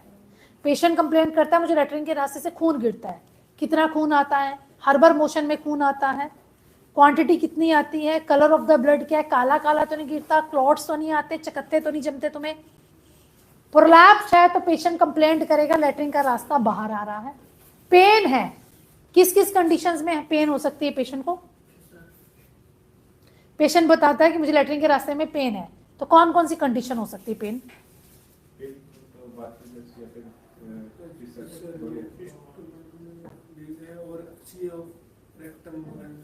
CA ऑफ रेक्टम में भी हो सकती है पेन। फिस्टुला के कंडीशन में भी पेन विद पस डिस्चार्ज होगा, पेन विद पस डिस्चार्ज होगा। फिस्टुला में पेन भी होगी बट पस डिस्चार्ज भी होगा साथ में। सिंपल पेन बता रहा है तो फिशर में मेन पेन का सिम्टम होता है। अगर पेशेंट सिर्फ लेटरिन के रास्ते में पेन बताता है कि मुझे सीवियर पेन है, तो हमारा क्लियर कट वो जो है वो फिशर ही बनेगा डायग्नोस। म्यूकस डिस्चार्ज हो सकता है, प्रोराइटिस एनी, यहाँ पे प्रोराइटिस एनी लिखा है जिसके बारे में ऑलरेडी विल डिस्कस, कि लेटरिन के रास्ते में इचिंग रहेगी पेशेंट को। Anaemia, abnormality of bowel habits, bleeding of piles due to passage of hard stool. ब्लीडिंग क्यों होती है पाइल मास में? जिन पेशेंट को कब्ज रहती है, कॉन्स्टिपेशन रहने से, हमें सबको पता है कब्ज रहेगी और पेशेंट को पाइल मास है, कब्ज रहेगी तो ब्लीडिंग होगी। पर कब्ज के कारण ब्लीडिंग क्यों होगी और हमें कॉन्स्टिपेशन को रिकवर क्यों करना है? जिस भी पेशेंट की जाठराग्नि सही नहीं है, यहां से ऊपर का स्ट्रक्चर हम देखते हैं इंटेस्टाइन्स का, पाचक पित्त जैसे जो भी वो खाता है, for example sedentary lifestyle patient आपका जी रहा है, सुबह 10 बजे तक ब्रेकफास्ट नहीं लेना, 11-12 बजे ब्रेकफास्ट है, रात का डिनर जो है 11 बजे होता है। उस कंडीशन में आप जब भी सर्जरी करोगे आप उसका निदान परिवर्जन करोगे, उसको लाइफस्टाइल के बारे में एक्सप्लेन करोगे, क्योंकि हमने उसका पाचन शक्ति को इंक्रीज करना, हमने पाचक पित्त पे काम करना है, जाठराग्नि पे उसके काम करना है। क्या होता है, जो लोगों को कॉन्स्टिपेशन रहती है, हार्ड स्टूल होते हैं, जैसे ये देख रहे हैं पिक्चर में, ये स्टूल पास कर रहा है पेशेंट, ठीक है, दिख रहा है ना आपको स्टूल, ये हार्ड स्टूल है, यहाँ पे इसका पाइल मास बना हुआ है, ये परफोरेटेड है, वेन डायलेटेड है। जैसे ही हार्ड स्टूल यहाँ पे टच करेगा तो ब्लीड होना शुरू हो जाएगा, क्योंकि स्पेस तो हमारे पास इतना ही एनएस का है। जैसे हमें अर्थ जाती, सिग्नल्स आते हैं ब्रेन पे, तो ये एनएस का पैसेज खुलना शुरू होता है। जैसे एनएस का पैसेज खुलना शुरू होता है, यहाँ पे ऑलरेडी हमें पाइल मास बना हुआ है और पेशेंट स्टूल कर रहा है हार्ड स्टूल। जैसे यहाँ पे जाएगा, ये टच करेगा, इस पर्टिकुलर एरिया पे टच करेगा तो पेशेंट को ब्लीडिंग होना शुरू हो जाएगी। अगर उस पेशेंट को स्मूथ, पॉटी बिल्कुल स्मूथ होती है, पतली, जिसको बोलते हैं लूज टूल हम देते हैं, आप पंचस्कार चूर्ण या कुछ भी लेग्जेटिव किसी भी फॉर्म में अगर आप दे रहे हो, ट्रिप्ला पावर कुछ भी दे रहे हो XYZ, तो वो लेग्जेटिव देने से क्या होगा कि वो इजीली पैसेज हो जाएगा, तो पेशेंट को यहाँ पे जो पाइल मास है वहां टच नहीं करेगा और ब्लीडिंग जो है वो पेशेंट को नहीं होगी। इसलिए पाइल्स के पेशेंट को लेग्जेटिव दिया जाता है ताकि उसकी ब्लीडिंग को हम स्टॉप कर सकें। Change the slide. Selection of case को सिलेक्शन करने के सबसे पहले हम हिस्ट्री ऑफ द पेशेंट देखेंगे, जो हमने ऑलरेडी डिस्कस किया कि इस तरह से हम पेशेंट की हिस्ट्री को जनरेट करेंगे। सिस्टमिक एग्जामिनेशन करेंगे और लोकल एग्जामिनेशन करेंगे। सिस्टमिक एग्जामिनेशन में हम cardiovascular system, nervous system, central nervous system, इसके बारे में एग्जामिनेशन देखेंगे कि पेशेंट को कोई हार्ट की प्रॉब्लम तो नहीं है, उसका बीपी कितना रहता है, कोई पोस्ट सर्जरीज तो नहीं हुई है, कोई मेडिसिन ले रहा है तो कौन सी मेडिसिन ले रहा है, किस पैरामीटर, अगर डायबिटिक है तो डायबिटिक पेशेंट की सर्जरी करने से पहले उसके डायबिटिक पैरामीटर्स को मेजर करेंगे। लोकल एग्जामिनेशन करेंगे जिसमें इंस्पेक्शन, पाल्पेशन, इंस्ट्रूमेंटेशन करना है, प्रोबिंग करना है, प्रोटोस्कोपी करनी है, सिग्मोइडोस्कोपी, कोलोनोस्कोपी कर सकते हैं। इन्वेस्टिगेशन में जो रूटीन की इन्वेस्टिगेशन होती है, ब्लड रूटीन की, यूरिन की, जिसमें हम पस का कल्चर करेंगे, सेंसिटिविटी करेंगे, टिश्यू बायोप्सी करेंगे, चेस्ट एक्सरे या बेरियम एनीमा टेस्ट कर सकते हैं, बेरियम मील टेस्ट भी बोलते हैं इसको। Change the slide. इंस्पेक्शन कैसे करना है, इंस्पेक्शन में क्या किन चीज़ों को हम ऑब्जर्व करेंगे, जैसे आपने इंस्पेक्शन किया केसेस का, तो क्या क्या सबसे पहले किस चीज़ को देखते हो आप? पहले हम एनल एरिया को देखेंगे, पूरी कहीं पे कोई ओपनिंग तो नहीं है या कुछ ऐसे, जैसे पेशेंट की हिस्ट्री है। उसके बाद हम लोकल आके फिर चेक करेंगे डॉक्टर्स को। पेशेंट को हम स्ट्रेन करने के लिए बोल सकते हैं, बात पूछ सकते हैं। हाँ, स्टेप बाय स्टेप बोलिए।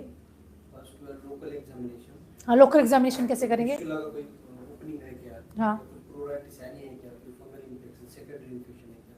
फिर उसके बाद पेशेंट को अपन स्ट्रेन करने के लिए बोल सकते हैं, कोई पाइल मास। कैसे करेंगे? ग्लव्स नहीं पहनोगे?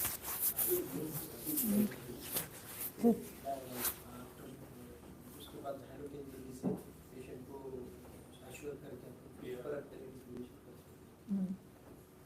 कैसे इंश्योर कैसे करेंगे आप पेशेंट को?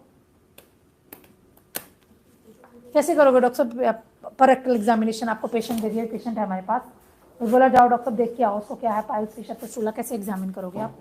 फर्स्ट ऑफ ऑल जो पेशेंट हमारे पास आया उसको हम उसकी हिस्ट्री में टेकिंग लेकिन उसको बता देंगे, उसने हमने कंप्लेंट बताई तो उसको हम उसकी वे ऑफ ट्रीटमेंट बताएंगे कि आपको इस तरीके से ट्रीटमेंट किया जाएगा। ट्रीटमेंट के लिए हम आपको एग्जामिन करेंगे, एग्जामिन करने के लिए उनको जो भी हम तरीका है उनको बताते हुए एक्सप्लेन करेंगे, एक्सप्लेन करते हुए अगर वो कंफर्टेबल है हम पूछ के उनको बताएंगे, फिर हम एग्जामिन करेंगे। कैसे करोगे एग्जामिन भी तो पूछ रहे हैं मैंने।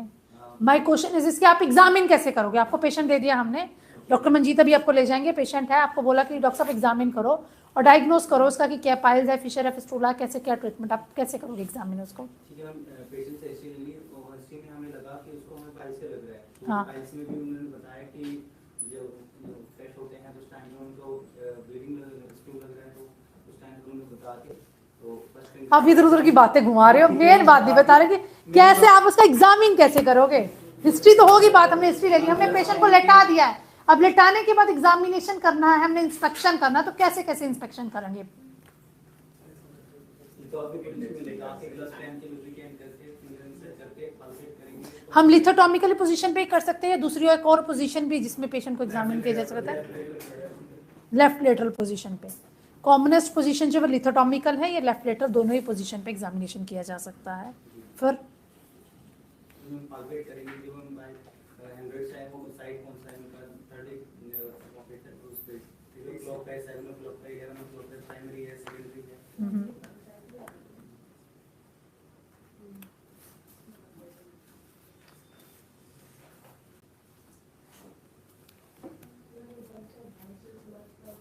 कोई और एक्सप्लेन करेगा इसको अच्छे से, जिसने ऑलरेडी पाइल मास को एग्जामिन किया हो।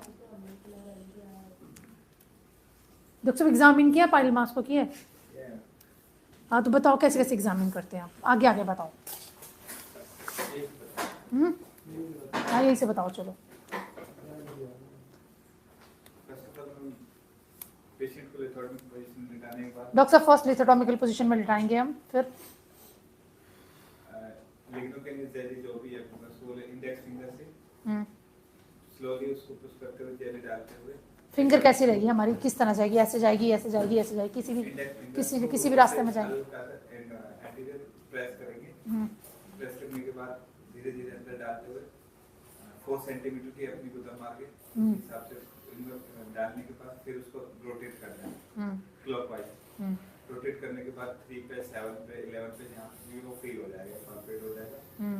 और उसी टाइम पे फिशर का भी देख सकते हैं, उसी टाइम पे कि पता लग जाएगा कि जब आप देखोगे फिशर है या फिर तो फिशर को पहले ही देखोगे ना, आपने फिंगर डाल दी तो फिशर तो फट जाएगा, पेशेंट तो चिल्ला के आपके चिल्ला देगा पूरी। अगर फिशर होगा, एक्यूट फिशर होगा तो पेशेंट हाथ नहीं लगाने देगा।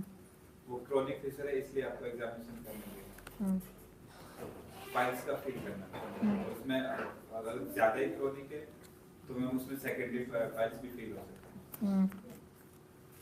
उसके बाद हम प्रोक्टोस्कोप से फिर उसके बाद आपने फिंगर निकाली, देन नेक्स्ट क्या करोगे? आपका ये क्लियर हो गया इतना यहाँ तक? उसके बाद first of all question answer round इसलिए कर रही हूँ बिकॉज जिसको जो क्लियरेंस नहीं है वो क्लियरेंस बन जाएगी, एंड जो नए न्यू कमर्स है they will get the idea कि किस तरह से हम इसको परफॉर्म कर सकते हैं। लिथोटॉमिकल पोजीशन पे लेटा दिया, फिंगर को आपने इंसर्ट किया, फिंगर आपकी इस पोजीशन में होनी चाहिए स्ट्रेट, ठीक है? आपने फील किया 3, 7, 11 पे आपको फील हो गया पाइल मास। देन पेशेंट को अगर आपको फिर भी कंफर्टेबल कंफ्यूजन हो रहा है कि यहाँ है भी कि नहीं है, स्टार्टिंग में कंफ्यूजन होता है कि यहाँ पे हो भी सकता है कि नहीं है, नॉर्मल मिकोजा है या पाइल मास है आपका, तो पेशेंट को थोड़ा सा स्ट्रेनिंग करने के लिए आप बोल सकते हो, आपको और एक आइडिया मिल जाएगा। आपने फिंगर को बाहर निकाला, फिर आप प्रोटोस्कोप, उससे पहले उसको अगर प्रोटोस्कोप डाल ले तो फिर लॉर्ड चैनल डायलेशन करना पड़ेगा, then we have to go for proctoscope. Loads dilatation हर केस में डॉक्टर साहब ज़रूरत नहीं होती है कि मतलब अगर आप ओटी में लेके जा रहे हो तब तो आप लोड्स डायलेटेशन कर सकते हो, अपनी ओपीडी लेवल पे ही चेक करना है और प्रोटोस्कोपी करके आपने असेसमेंट करनी है कि पेशेंट को कौन से डिग्री का पाइल मास है, क्या मैंने इसको ट्रीटमेंट प्लान करना है, तो विदाउट लोड भी आप प्रोटोस्कोपी कर सकते हो। अच्छे से जेली लगा के, प्रॉपरली जेली लगा के इंसर्ट करेंगे, और फिर इंसर्ट करके आप कैसे करोगे, करिए कैसे करोगे आप, प्रोटोस्कोप कैसे डालोगे, आपकी पोजीशन क्या रहेगी प्रोटोस्कोप करने की? आपके हाथ में डॉक्टर साहब एक बार प्रोटोस्कोप दे दीजिए सर को।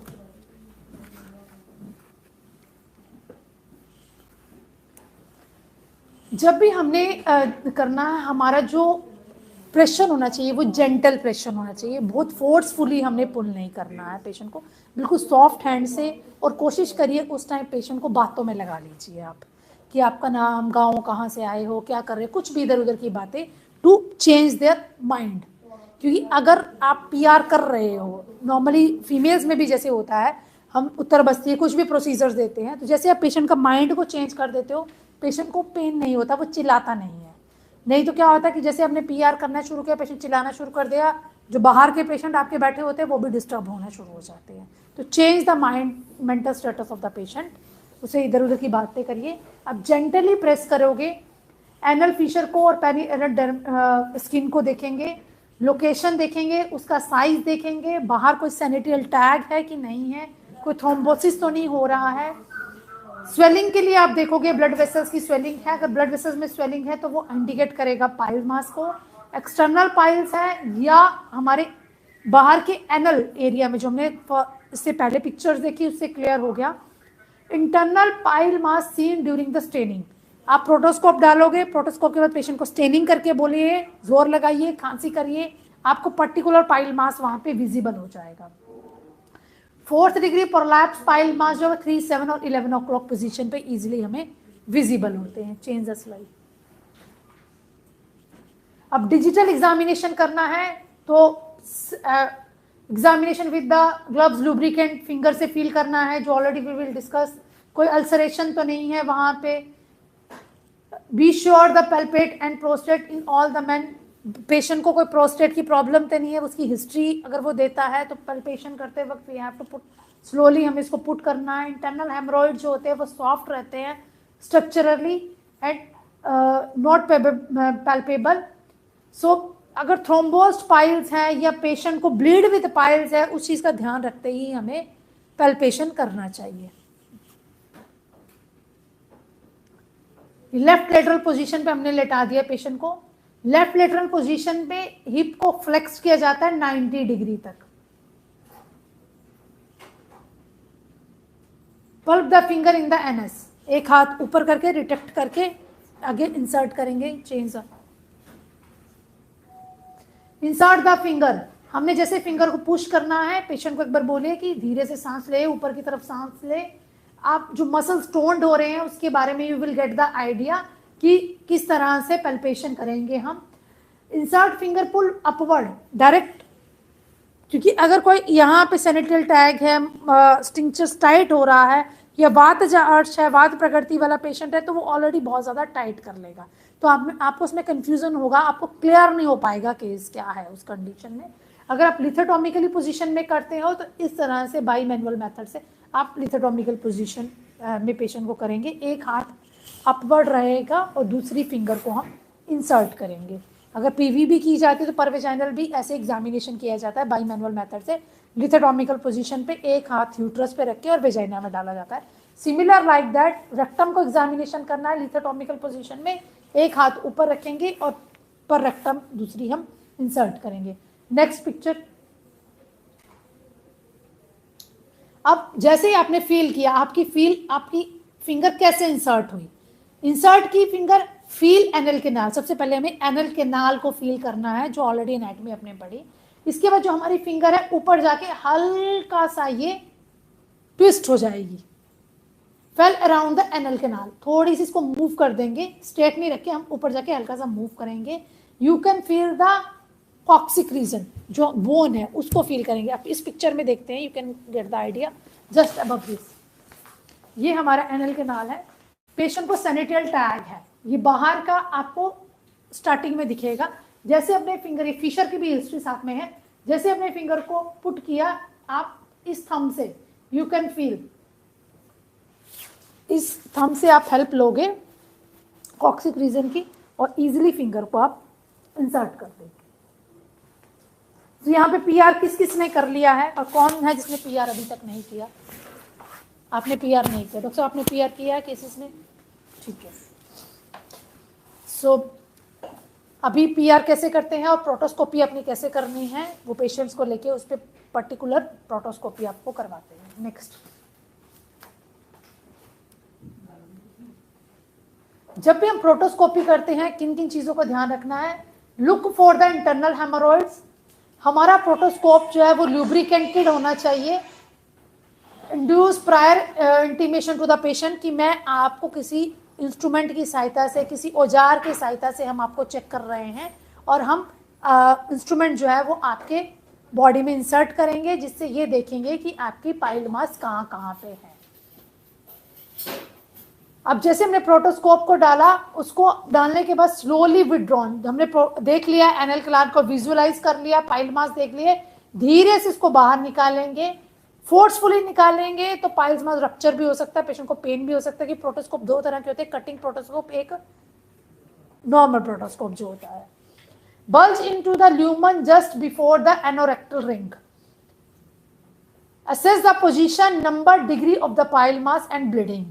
जब हम प्रोटोस्कोप डालते हैं, प्रोटोस्कोप जैसे ही हमने डाला, हमने स्लोली इंसर्ट किया, आपने देखा 3 डिग्री पाइल मास, थर्ड डिग्री पे आपने इसको निकाल लिया, अपने हैंड को रिलीज कर दिया। यू कैन सी कि आपको 3 o'clock पे पाइल मास दिख रहा है, तो वहां पे कितना बल्ज है, 1st degree, 2nd degree, 3rd degree pile mass है, ब्लीडिंग हो रही है नहीं हो रही है, ये हम प्रोटोस्कोप की सहायता से असेस करेंगे।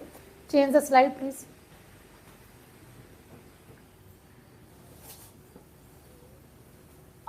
वीडियो रेक्टोस्कोपी भी आती है, चेंज कर दो इसको, sigmoidoscopy. These are the procedure जो पाइल मास में किए जा सकते हैं। डिफरेंशियल डायग्नोसिस जब भी हम करेंगे, डिफरेंशियल डायग्नोसिस में इंटरनल हेमोरॉइड, एनल फिशर, सैनिटल टैग, इस पिक्चर से you can get the idea कि जितने भी एनोरेक्टल डिजीजेज हैं उसको हम कैसे असेस कर सकते हैं।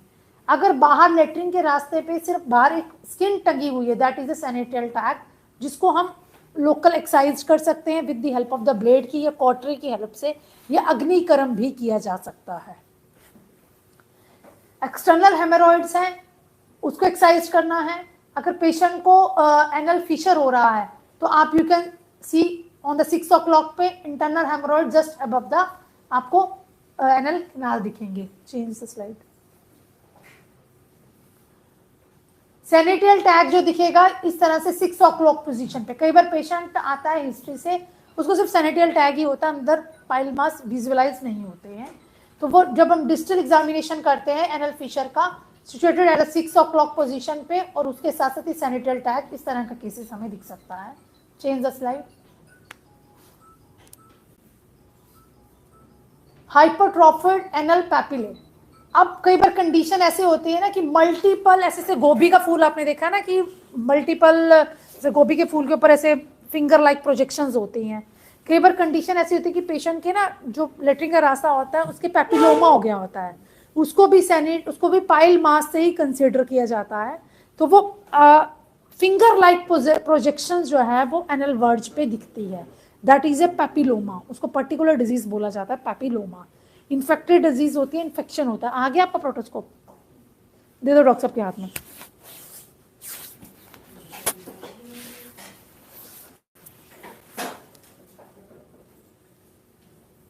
कैसे प्रोटोस्कोप को पकड़ा जाता है और किस तरह से प्रोटोस्कोप को इंसर्ट किया जाता है। Think this is the anal canal of a patient. ये पेशेंट का एनल कैनाल है, आप इसमें प्रोटोस्कोप को इंसर्ट करेंगे, कैसे इंसर्ट करोगे? हाँ आप, हाँ राइट हैंड से पकड़ लिया आपने। डॉक्टर साहब एक कोई भी इनको एनल कैनाल दीजिए ऐसे बना के हाथ में। हाँ हाँ जेली लगा दी। हाँ जेली लगा लिया आपने। राइट हैंड से करने के बाद में इसको प्रेस करके रखना है, हाथ जो आपका प्रेस होना चाहिए, ठीक है, वेरी गुड। उसके बाद फिर पुश करते हुए अंदर डालना है। उसके बाद फिर जब पूरा हो जाए लंबी है, ये इसको लेफ्ट हैंड से पिक करना है, राइट हैंड से इसको निकाल के पिक अप राइट। जरा दोबारा डाल के निकाल लो एक बार, कितनी फोर्सफुली आप निकाल लो। डालना तो बिल्कुल धीरे, हाँ धीरे धीरे डाल दिया आपका, सीधा गया आपका, ठीक है। हाँ इसको निकाल के धीरे से। हाँ उसके बाद फिर एग्जामिनेशन किया। हाँ we have to put it. Examination कैसे किया? आपको दिख रहा है अंदर पाइल मास से दिख जाएगा, इजीली दिख रहा है, दिख जाता है इजीली? इसीलिए तो नहीं दिखेगा। हाँ फिर कैसे करोगे? मैं वही प्रोटोस्कोपी ही कंप्लीट बोल रही कि कंप्लीट प्रोटोस्कोपी से आपका डायग्नोस कैसे हो जाएगा? आपने पुट कर दिया, आपने इंसर्ट कर दिया, आपने देखा, अब आपको मतलब एक इमेजिनेशन देखिए। ये तो हाँ दूसरे वाला कटिंग वाला प्रोसेस हाँ। होगा, that we have to rotate के 3 पे है, तो पहले फर्स्ट ऑफ ऑल उसको 3 वाली पोजीशन पे रख के कटिंग वाली पोजीशन को उस पे देखना है, और उसके बाद फिर 7 वाली पोजीशन पे, फिर 11 रिमूव करना है बाद में। अगर 3 o'clock पे आपको पाइल मास दिख गया, आपने ओटी में लिया पेशेंट फॉर एग्जांपल, आपने ऑपरेशन थिएटर में लिया और आपको पाइल मास दिख रहा है 3 o'clock पे, फिर आप क्या करोगे? कैसे ट्रीटमेंट कैसे करोगे उसका? Firstly we have to diagnose में कौन सी डिग्री है। फर्स्ट 2nd डिग्री का पाइल मास है, फिर क्या करोगे? कैसे ट्रीटमेंट करोगे? लाइगेशन करना है तो पहले देखना कि कौन कौन सी पोजीशंस पे है,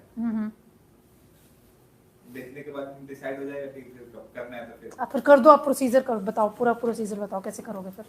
तुम वो फिर डाइट इससे नहीं होगा ना, वही पूछ रही कैसे करोगे पूरा प्रोसीजर। इससे तो सिर्फ देखना है। हाँ देखना है, नहीं आपने बोला कि मेरे हाथ में कटिंग प्रोटोस्कोप है, हाँ।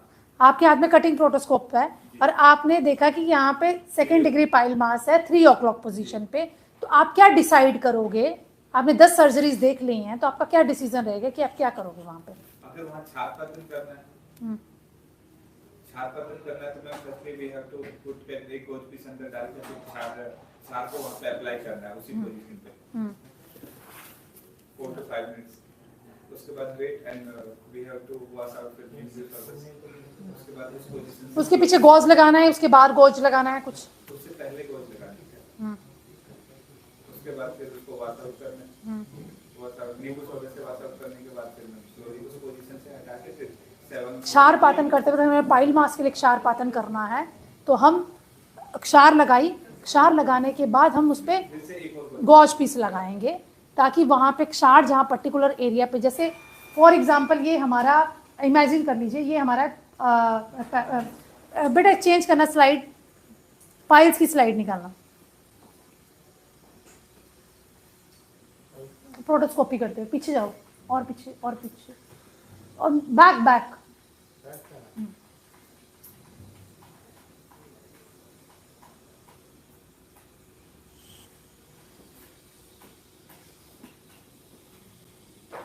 और बैक करो, बस पित्तजर्श वाली साइड पे आ जाओ। आपने ऐसे डायलेट कर लिया, ठीक है, इसमें तो आपको पाइल मास एग्जैक्टली दिख रहे हैं। अगर आपने 2nd डिग्री पाइल मास को करना है, आपने इंसर्ट किया प्रोटोस्कोप, जहाँ पे भी आपको पाइल मास दिख रहा है इंटरनली, वहाँ पे अपने क्षार को अप्लाई कर दिया। अप्लाई करने के बाद you have to put the gauze piece, ताकि जिस पर्टिकुलर एरिया पे हमने क्षार को अप्लाई किया है वो वहाँ पर रहे। उसके बाद हम नींबू स्वारस से वॉश करेंगे, ठीक है। तो वो आप पॉइंट मिस कर रहे हो। सुबह 5 to 10 1 o'clock 10-15 मिनट का ब्रेक लेते हैं, देन विल कंटिन्यू।